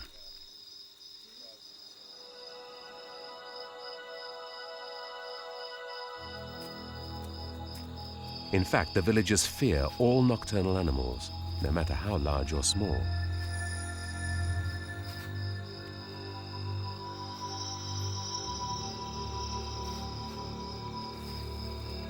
The brown hyena means no harm to humans. It's just after an easy meal, maybe some bones or a scrap of skin.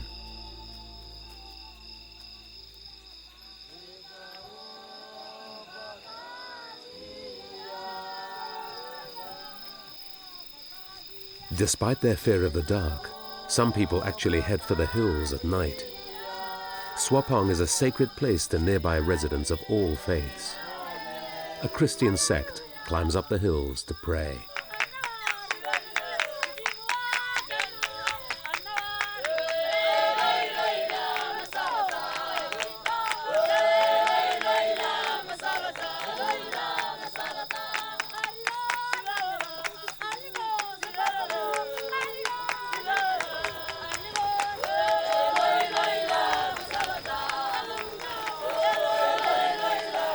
The service will last till dawn, and when the morning brings rain, their beliefs will be all the stronger.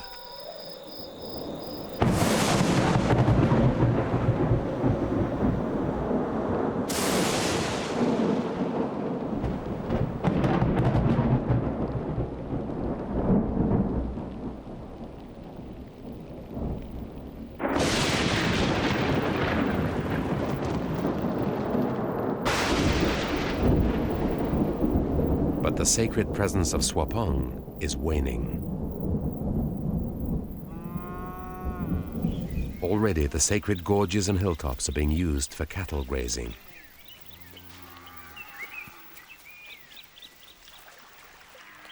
The hills can't support large-scale grazing, and the disturbance in the fragile gorges will drive out indigenous wildlife.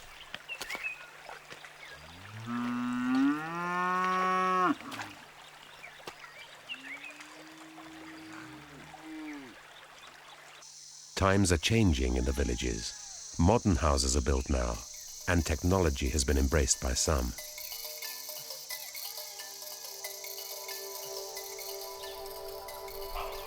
If technology becomes the new religion, then Tswapong's spirits may be forgotten. And if they are, who will protect the wildlife? Tswapong is unique in Botswana. Its microclimate brings rain clouds and mists to the edge of the Kalahari. Its inaccessibility, its water, and sacred significance have allowed specialized wildlife to flourish for thousands of years.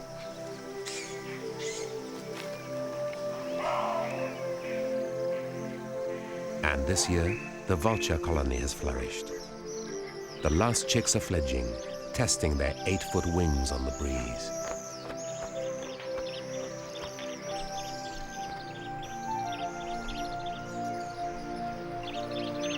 Soon, they will make the leap that will free them from the crowded cliffs and open up the lands beneath them. To the ancient Egyptians, the vulture was the symbol of longevity, its outstretched wings adorning temple doorways. Let's hope that the vultures on Tswapong symbolize its longevity in a changing world.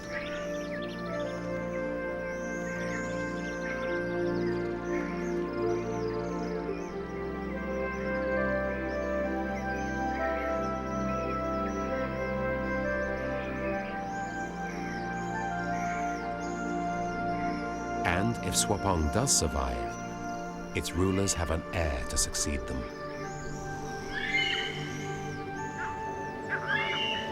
As the young eagle sheds its juvenile brown feathers for regal black, she will learn the graceful and agile flight of her parents. Hopefully, the timeless battle between eagle and vulture will continue, like the timeless battle between technology and tradition.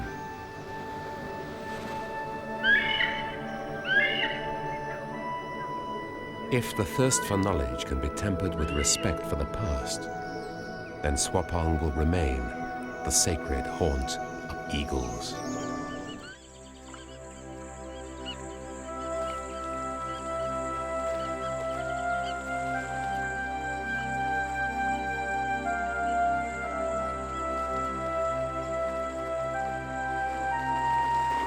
This is a vision of Africa as we imagine it to be.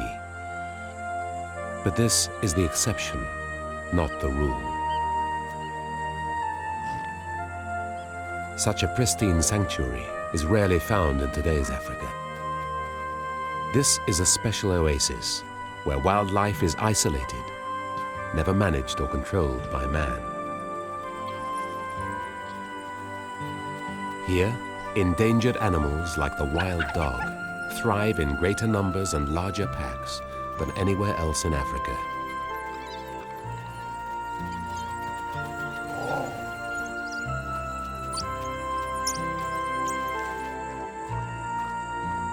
This place is a window on the past, Africa as it used to be.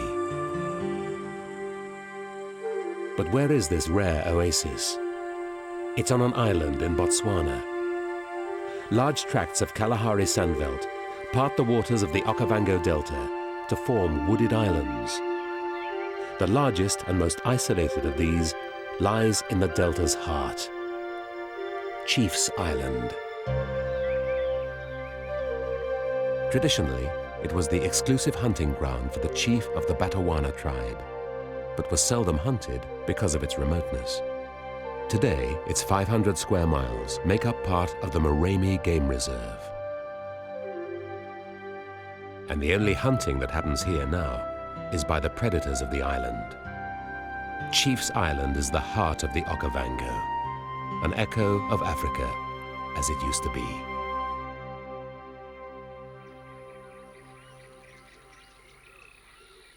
The cool twilight hours of dawn and dusk provide the best hunting on Chief's Island, so this is the time when most predators are active.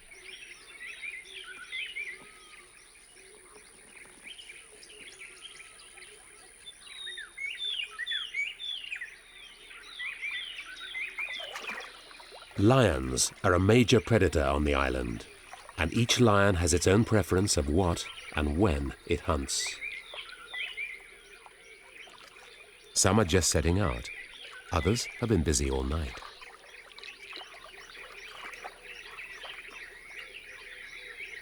Cheetah and wild dog hunt mainly by daylight, so dawn brings the first chance to scout the island for prey.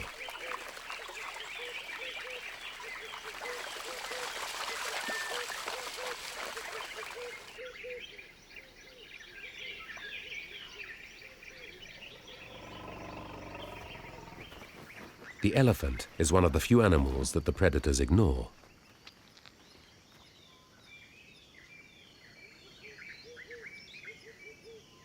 Antelope and zebra feed in the rich grasslands night and day. They need to stay in the open if they're to catch a glimpse of approaching danger.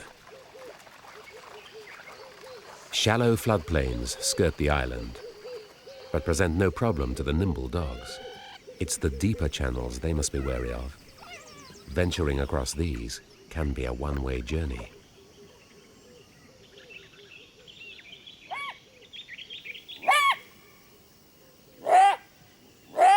The jackal's barks mean that large predators are on the prowl.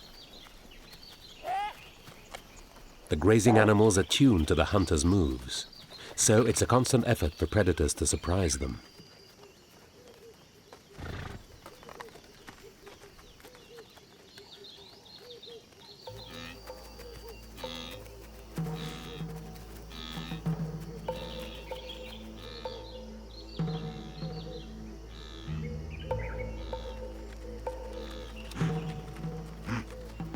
Heads slung low, the dogs stalk as one, sizing up their chances.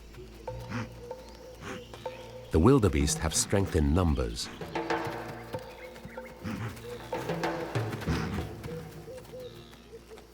And can withstand the dogs' taunts if they stick together.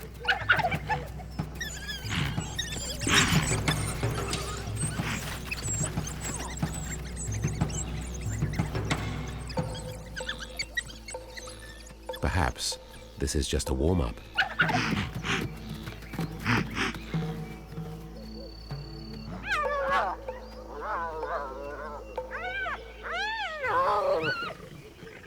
The morning light reveals 3 young lions feeding on an adult Cape buffalo.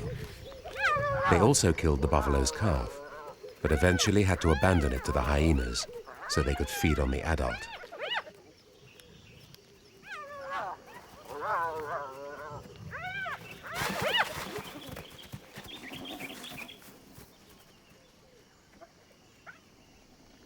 The arrival of a large male lion brings new problems.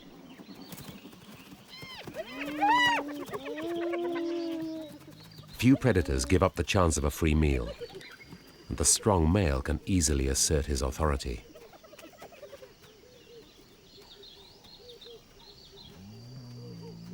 It took the young lions most of the night to bring down the buffalo. They'll be reluctant to let it go.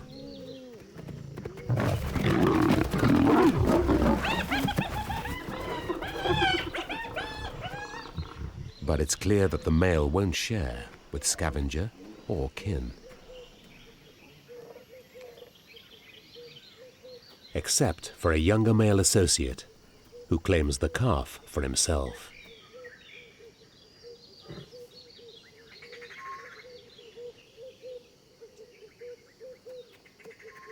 The young lions are powerless against the mature male.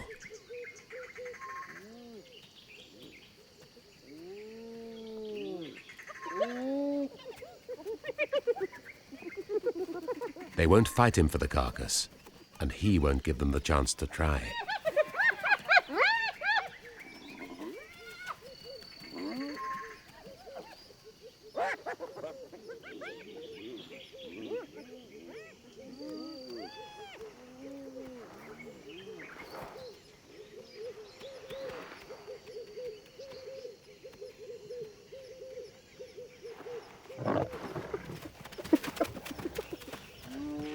Alone with 2 kills, the younger male is faced with a dilemma.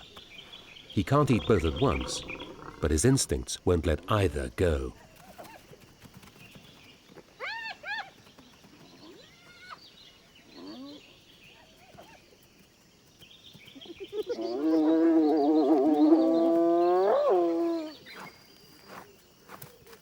The return of the large male scatters the scavengers and puts an end to the game of cat and mouse.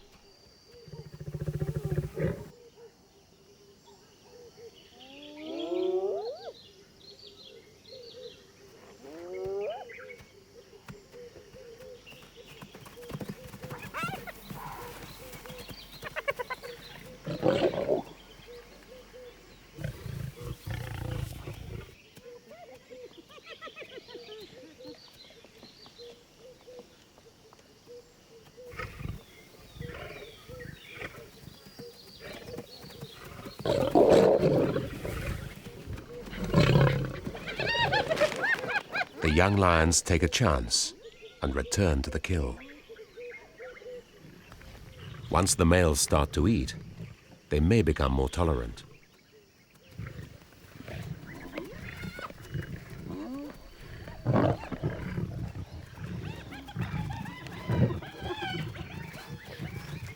So far, so good, but they're still cautious.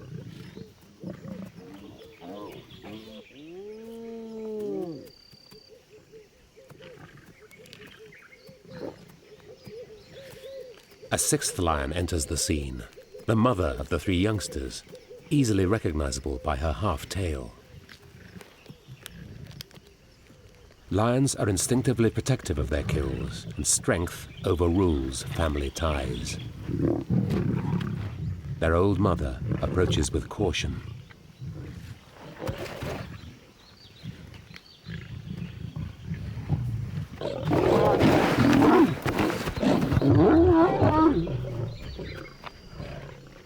This is not a pretty picture of family life, but it is typical lion behavior.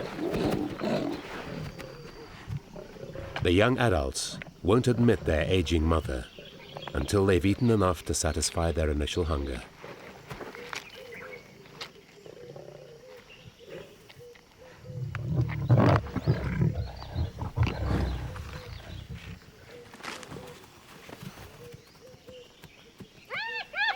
The conflict has attracted attention.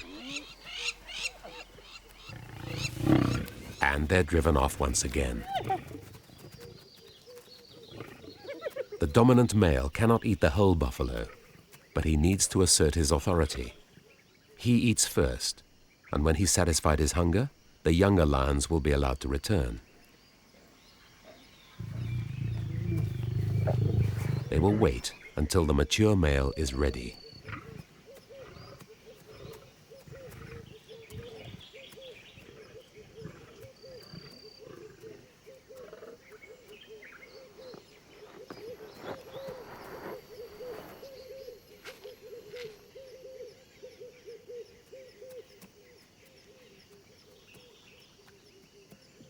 And until her young are ready, the mother waits too.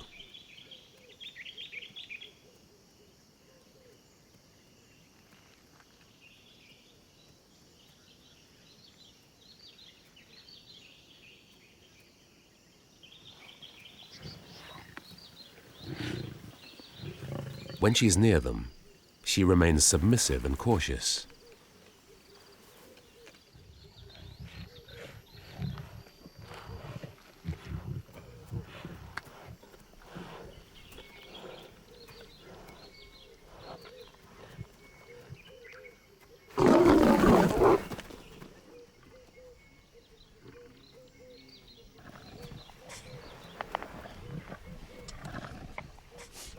This waiting game may last for hours.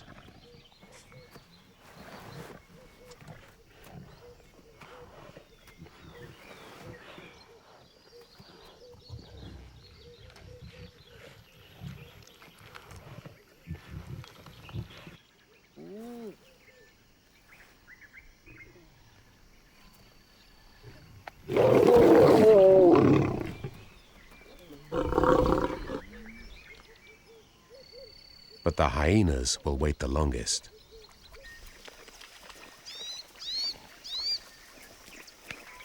Compared to the lions, the wild dogs are even-tempered and cooperative.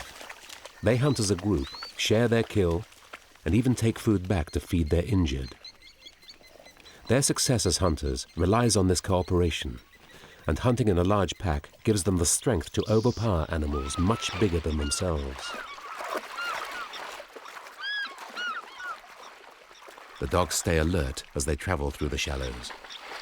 Crocodiles take many dogs, but the reptile needs deep water to drown them.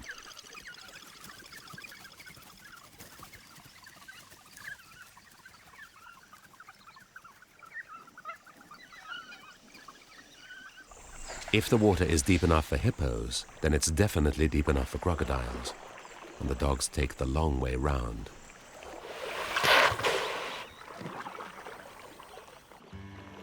Hippos are fiercely territorial, but sometimes they take their duties a little too far.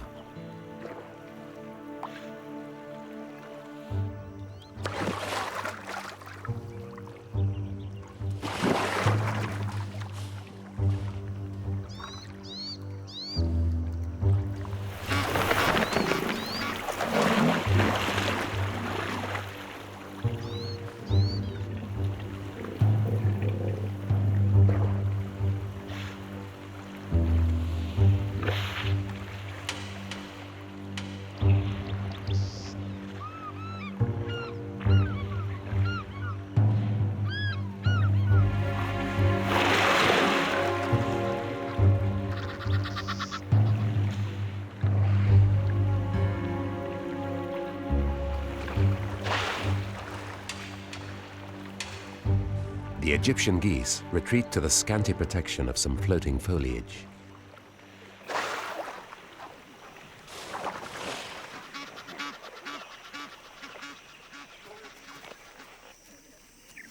The very large packs of wild dogs found on Chief's Island are a formidable force.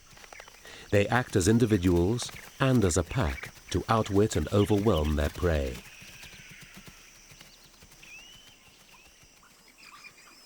Kudu have sharp hearing, but the dogs stalk in silence.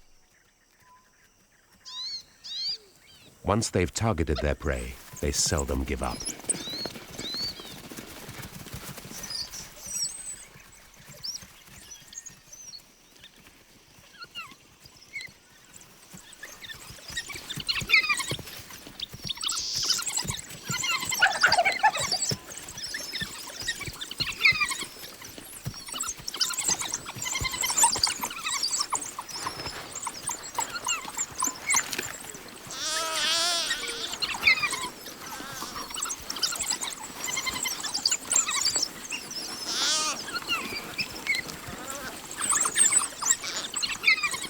Death comes swiftly when it's dealt by so many blows.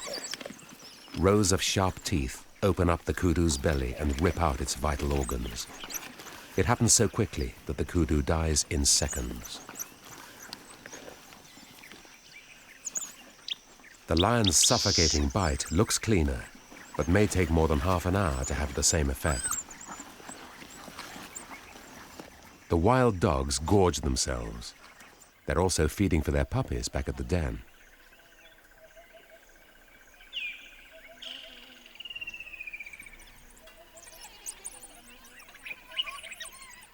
Once they're full, they return straight to the den.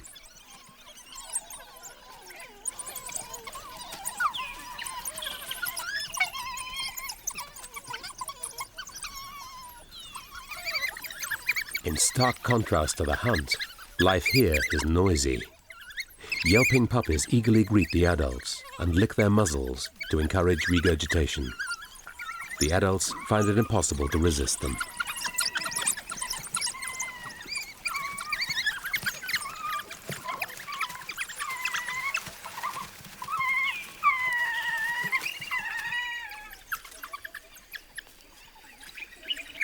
Guardians look after the puppies while the other adults hunt. They also beg for food and get the same response.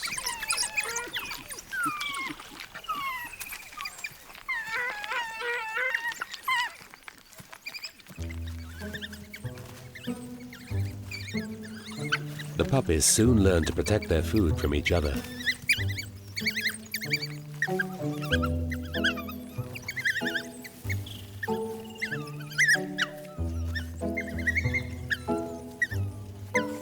Adults often play. Strong social bonds tie them together. Hooded vultures are a fact of life around the den and live in close association with the dogs.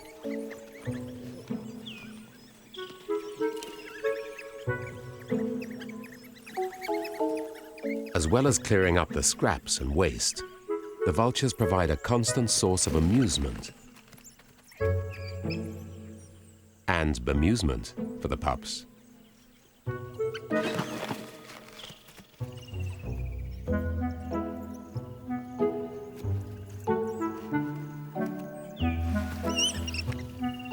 Play fighting at this early age tests their strength and helps set their rank in later life.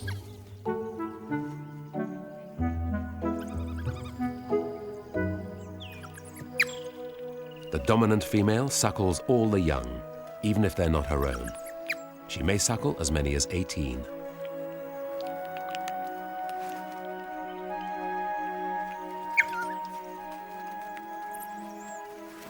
The morning is heating up, and the dogs are full.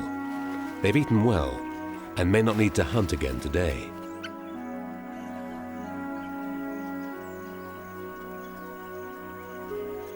Calm settles on the pack as they drift off in the dappled sun.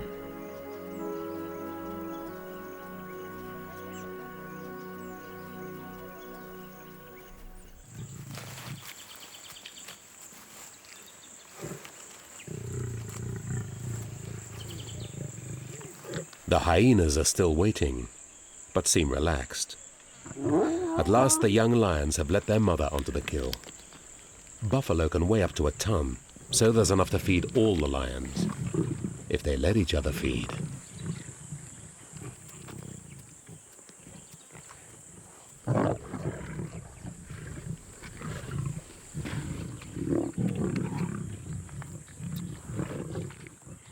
It'll be a few hours yet before the hyenas get a look in at the carcass.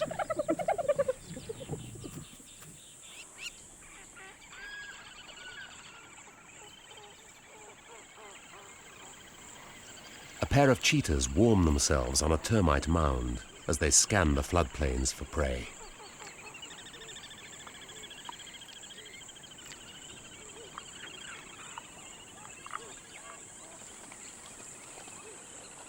Red lechwe, a type of swamp antelope, are prolific in the floodplains around the island.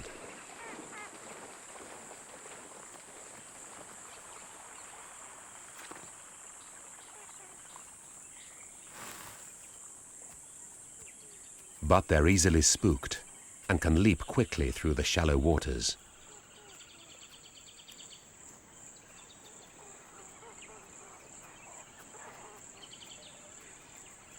A higher termite mound provides a better view. The delta and islands are studded with the slowly growing mounds, which provide the only dry ground and cover at the height of the floods.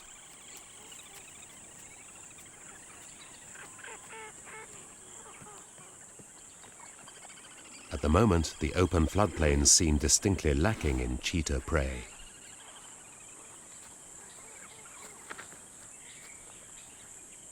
Northern Botswana is famed for the largest free-ranging herds of African elephant. It's estimated that over 100,000 elephants populate these lands, more than 15% of the whole African population. In the wet season, the elephants roam the surrounding Mopane woodlands. But in the dry season, they move into the delta to take advantage of the lush foraging on the islands. But elephants can be very destructive to their habitat. Some believe that Botswana is already overpopulated by elephants, and the government faces a dilemma. Should they allow controlled hunting or culling in order to protect this pristine habitat? A habitat up to now unregulated by man. The annual floodwaters from the Okavango and fertilizer deposited by huge herds of elephants, buffalo and antelope keep the floodplains fertile. And each year, as the waters recede, a fresh supply of food is revealed. Chacma baboons pick their way through the exposed beds of drained lagoons, collecting the tubers of slowly sinking water lilies to eat. Water lilies pepper the waterways with thousands of pink stars and provide the main source of food for the pygmy goose. This beautiful water bird is tied to the lily-covered backwaters, where it feeds on the seeds of the submerged lily fruit.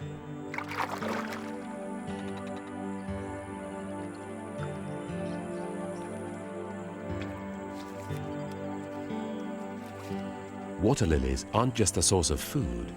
They're a habitat in their own right for jacanas, or more aptly, the lily trotter.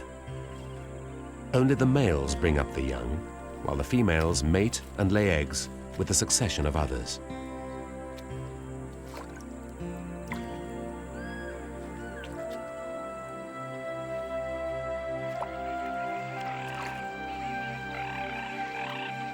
The chicks are mobile from hatching, but are vulnerable on the exposed pads.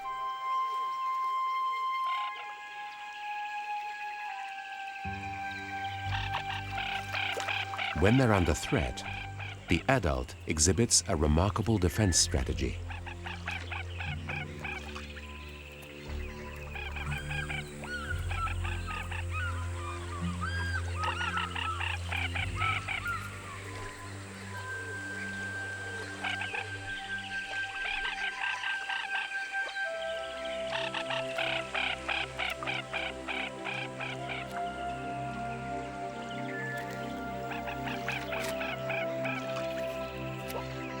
Only to deposit the chicks when danger has passed.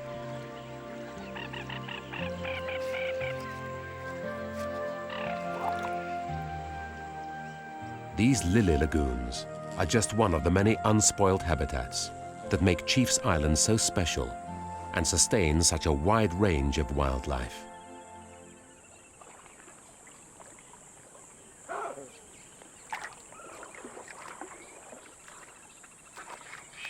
Most of the wildlife on the island is dependent on water, so the shores of the major channels are busy with life's essential routines: drinking, feeding, and raising young.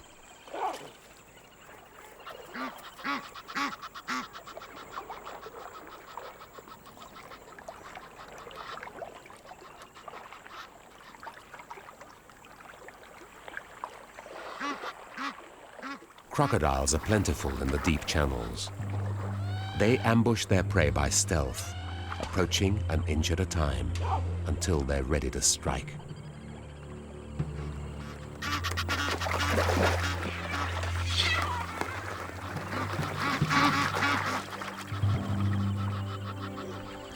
Baboons are often targets for crocodiles, so they spend very little time in the water. This one is rooted to the spot.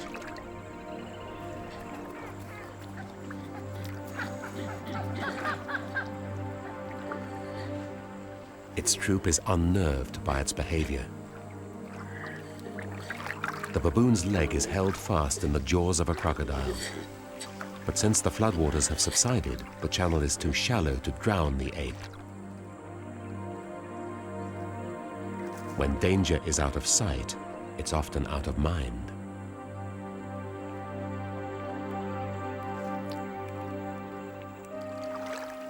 The crocodile releases the highly stressed baboon, expecting it to be drowned.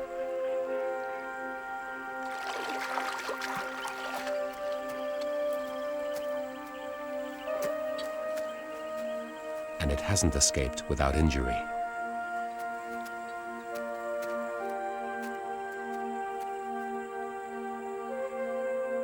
It probably lost a lot of blood in the water and looks like it's in shock.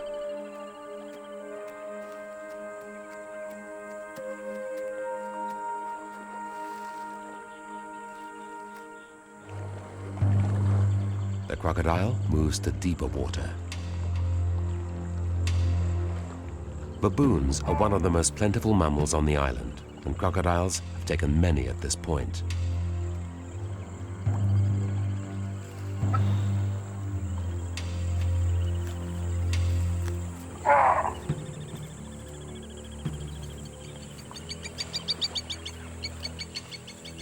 The crocodiles are only dangerous while they're lurking in the water. Their relationship with baboons on land is very different.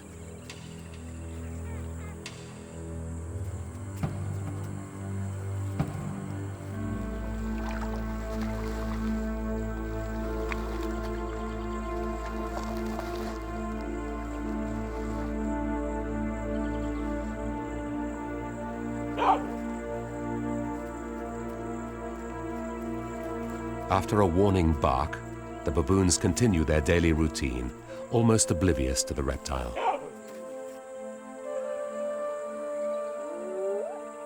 They seem more concerned with something stalking the other side of the inlet.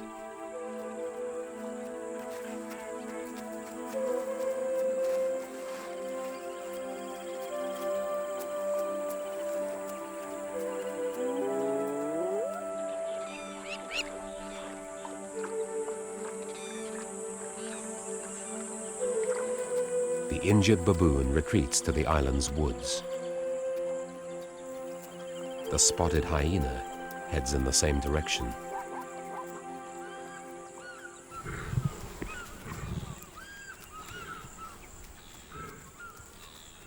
Although Chiefs Island is now part of the Moremi Game Reserve, its wildlife is not controlled or maintained by man.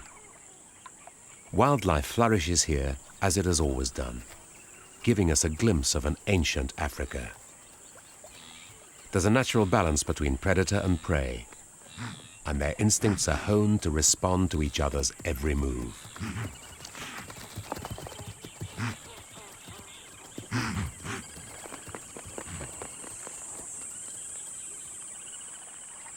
The lions have broken cover to drink.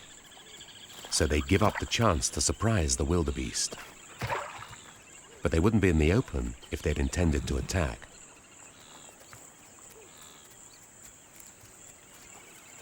Everywhere the lion pride walks, the prey animals read the signals and assess the risk of danger.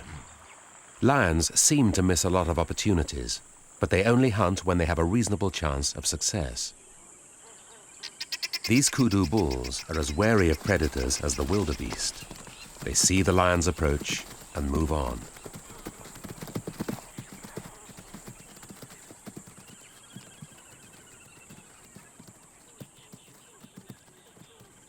Prey animals escape predators more often than we think. Cheetahs hunt the same ground as lions, but specialize in smaller prey like impala and young lechwe. But this pair has not been successful today. Adult zebra are too large for the small cheetahs, but there may be foals amongst the herd.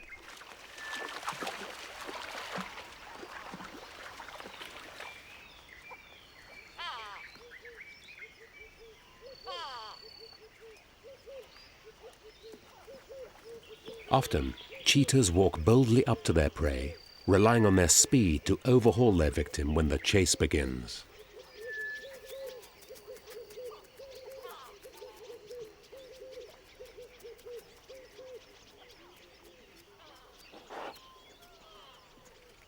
Some of the zebras spot the cheetah and watch for signs.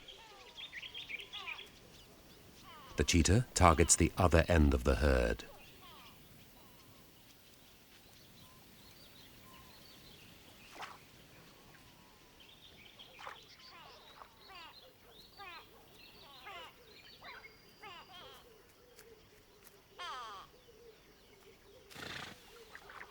But there are no foals here, and an adult is beyond the cheetah's strength. It must look for smaller prey somewhere else. The second cheetah is nervous. Lions have settled down nearby. There's no point hunting when lions are around. They steal the kills of smaller predators, especially cheetahs. Cheetahs are in direct competition with the other predators on the island. But they're at the small end of the scale. Even the wild dogs use their numbers to harass cheetahs. Most lions avoid the strain of hunting in the heat of midday. Instead, they take time to relax. They're not under threat by any predator.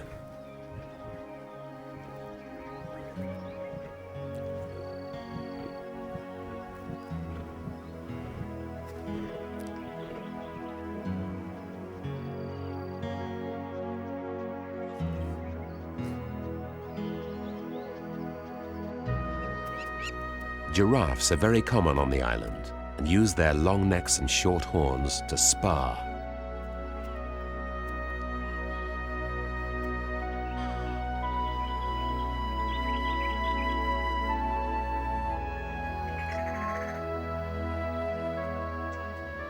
When fighting in earnest, their heads become powerful battering rams, capable of killing an opponent.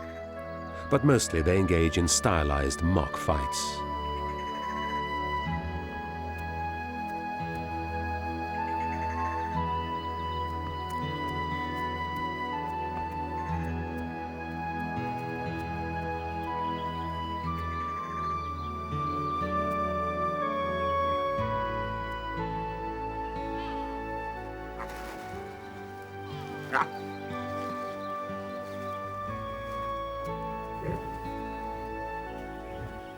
Lion cubs seem unaffected by the heat that overpowers their family.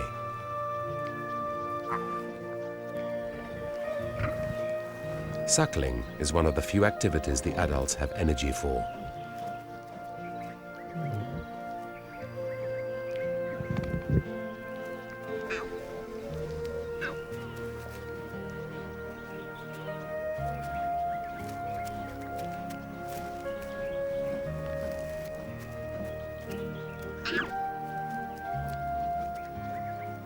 But suckling doesn't keep cubs busy for long. They want to play.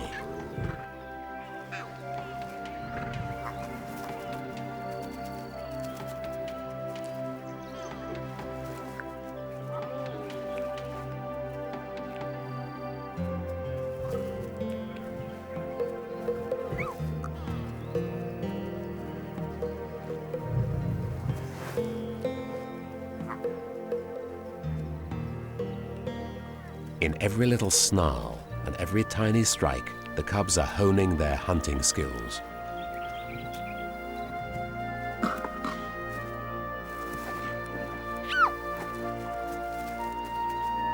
It's hard to believe that one day they'll be wrestling with the backs of buffalo.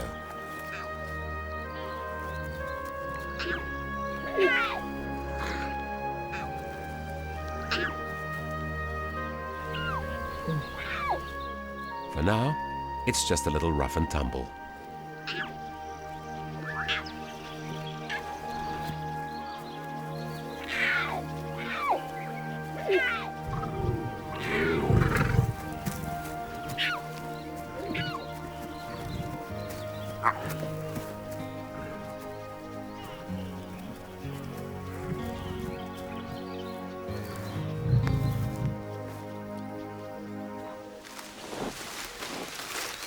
A shuddering Hyphene palm sheds its fruit. This is no earthquake, but the skilled manipulation of a strong trunk.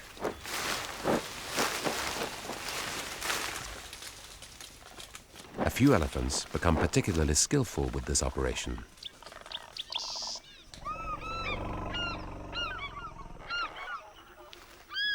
Each falling nut is about the size of a cricket ball and just as hard. The nutritious outer husk is highly prized by elephant bulls, and large numbers invade the palm groves each year to shake down the ripening crop.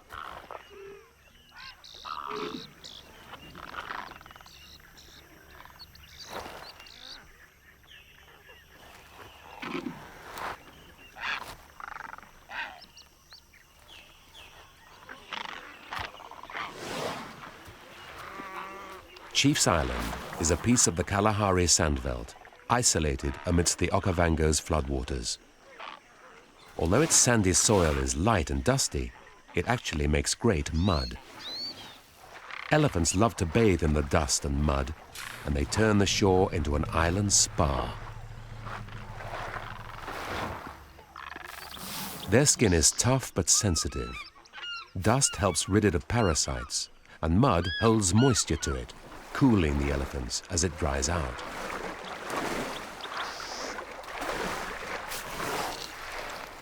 This treatment is a welcome respite from the mid-afternoon sun. It's also good fun.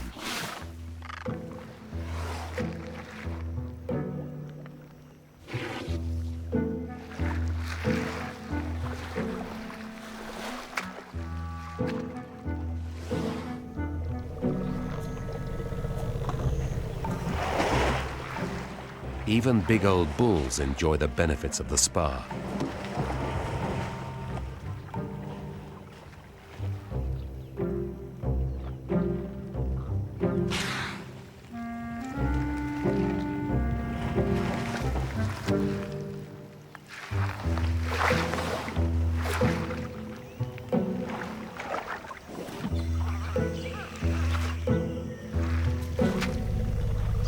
But this youngster is not so sure about the soothing qualities of the sticky mud. It prefers to seek the cool shade, only to be found under its mother.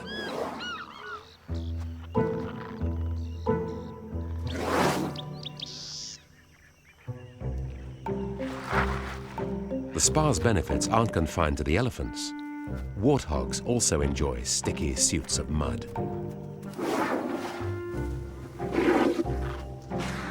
Dust bathing can go right over your head if you're too young to cope with headwinds. And this tiny calf is left out altogether. It's too young to control its trunk properly. It can't wait to get out of the heat and into the shady woodlands.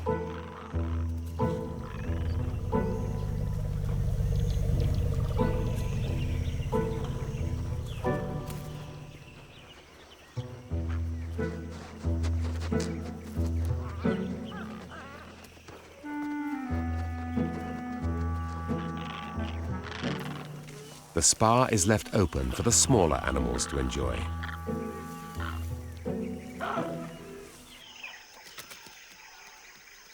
This sycamore fig tree is also the scene of some health treatments. Some baboons engage in grooming.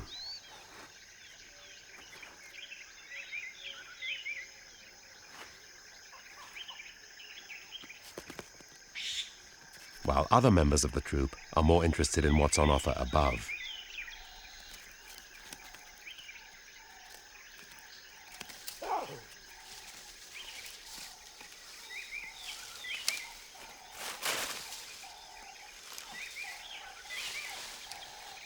Fat, green marulas.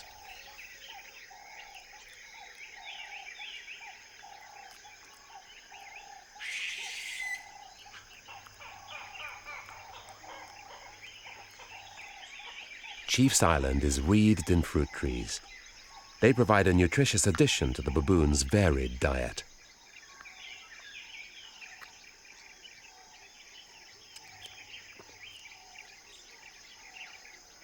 The fruit trees also sustain many other animals, like birds and fruit bats.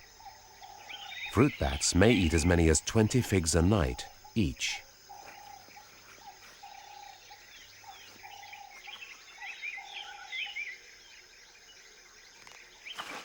But the benefits of fruit are still unknown to this suckling baby baboon.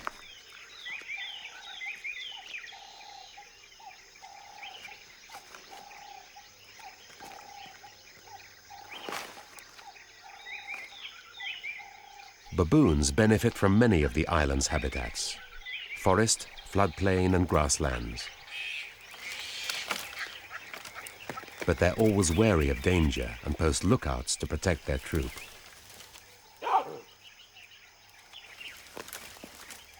The lookout's barking is triggered by the arrival of a lioness in the grasslands.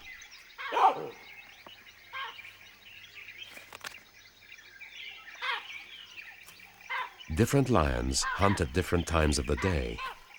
Many will hunt at night, but this female chooses the late afternoon as the heat begins to subside.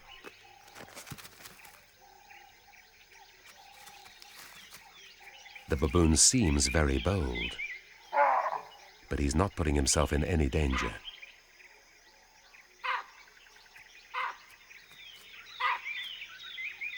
He maintains his distance from the lion and would escape into a tree if she got closer.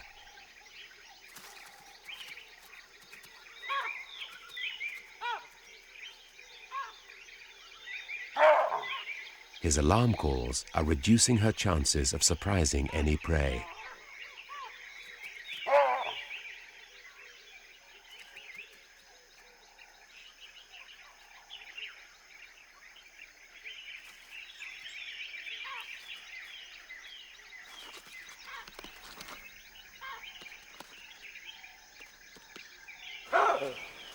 The object of her intention comes into view: a herd of wildebeest.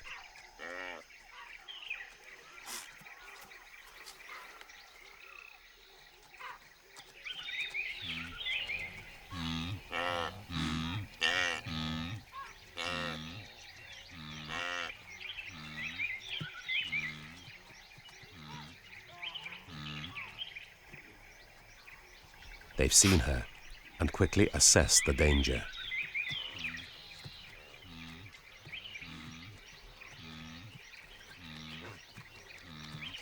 While she's still, they slowly file on.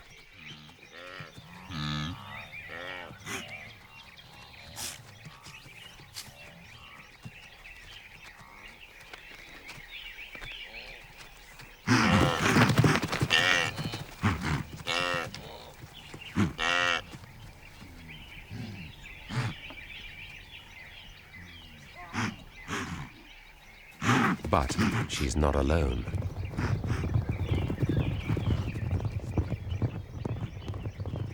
The wildebeest are alert, primed by the baboon's calls, and easily escape.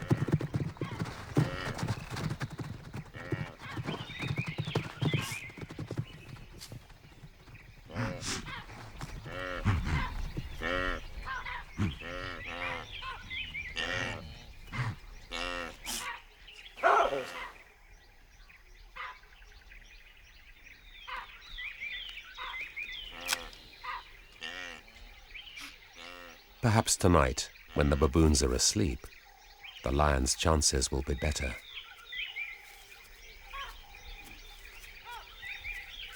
There's only an hour of daylight left until dusk.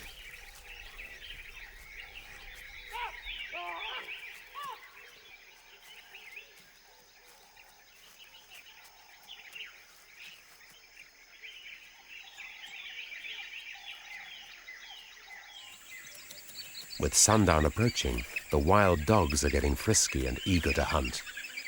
They have a lot of mouths to feed. They greet each other with face licks and rally round the pack.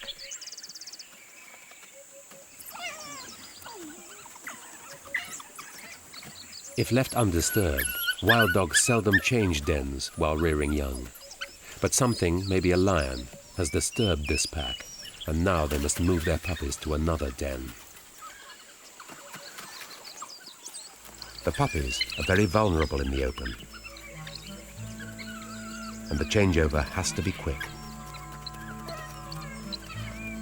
Older pups run with the pack, but the younger ones are carried by mouth. Protection of the pups is paramount, and adults regularly stop for stragglers.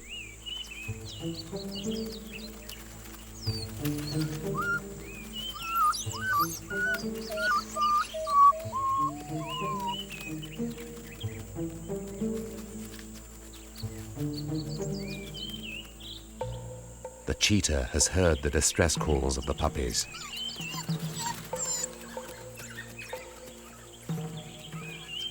It knows better than to approach the pack, but could pick off a straggler.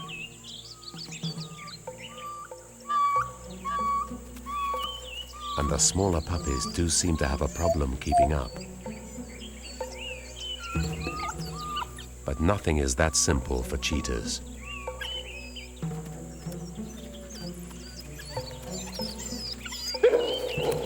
The dogs have spotted it.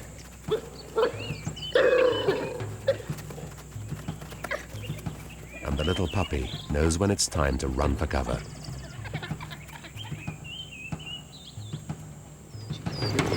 Wild dogs are one of the fastest land predators and are on the cheetah's tail in no time. But they abandon the chase. Daylight is fading, and they must get the puppies to the new den before dark.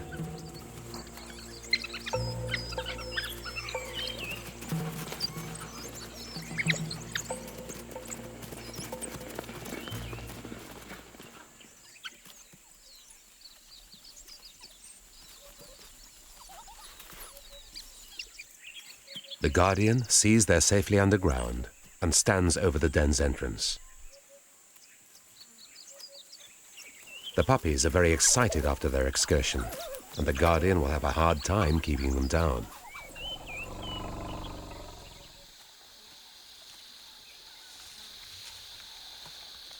Elephants consume vast quantities of vegetation each day and may spend up to 18 hours foraging.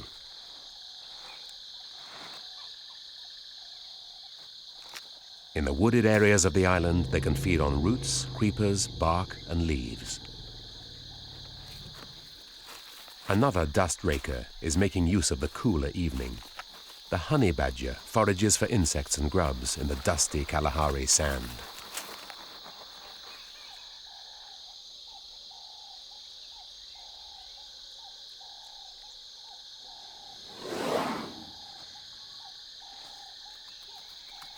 A successful kill brings the large pack into the grasslands.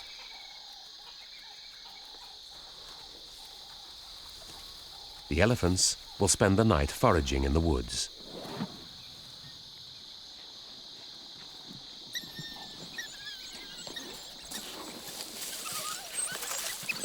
Wild dogs can strip a carcass in a few minutes and soon devour most of the kill.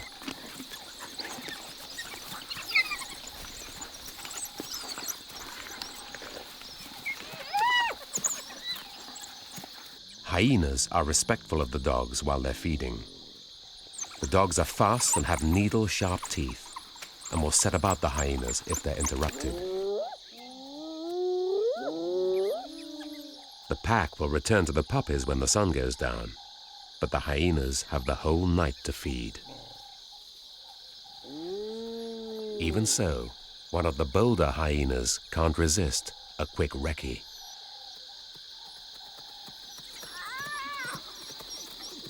And the dog's tolerance evaporates.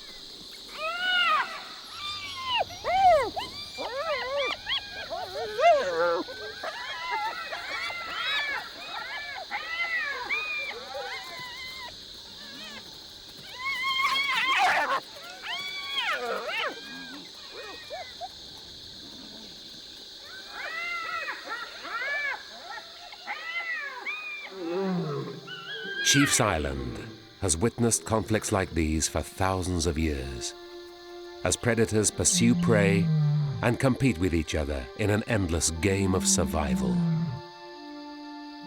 This is a rich but rare paradise, isolated by the watery wilderness of the delta. Its fortune lies in this isolation.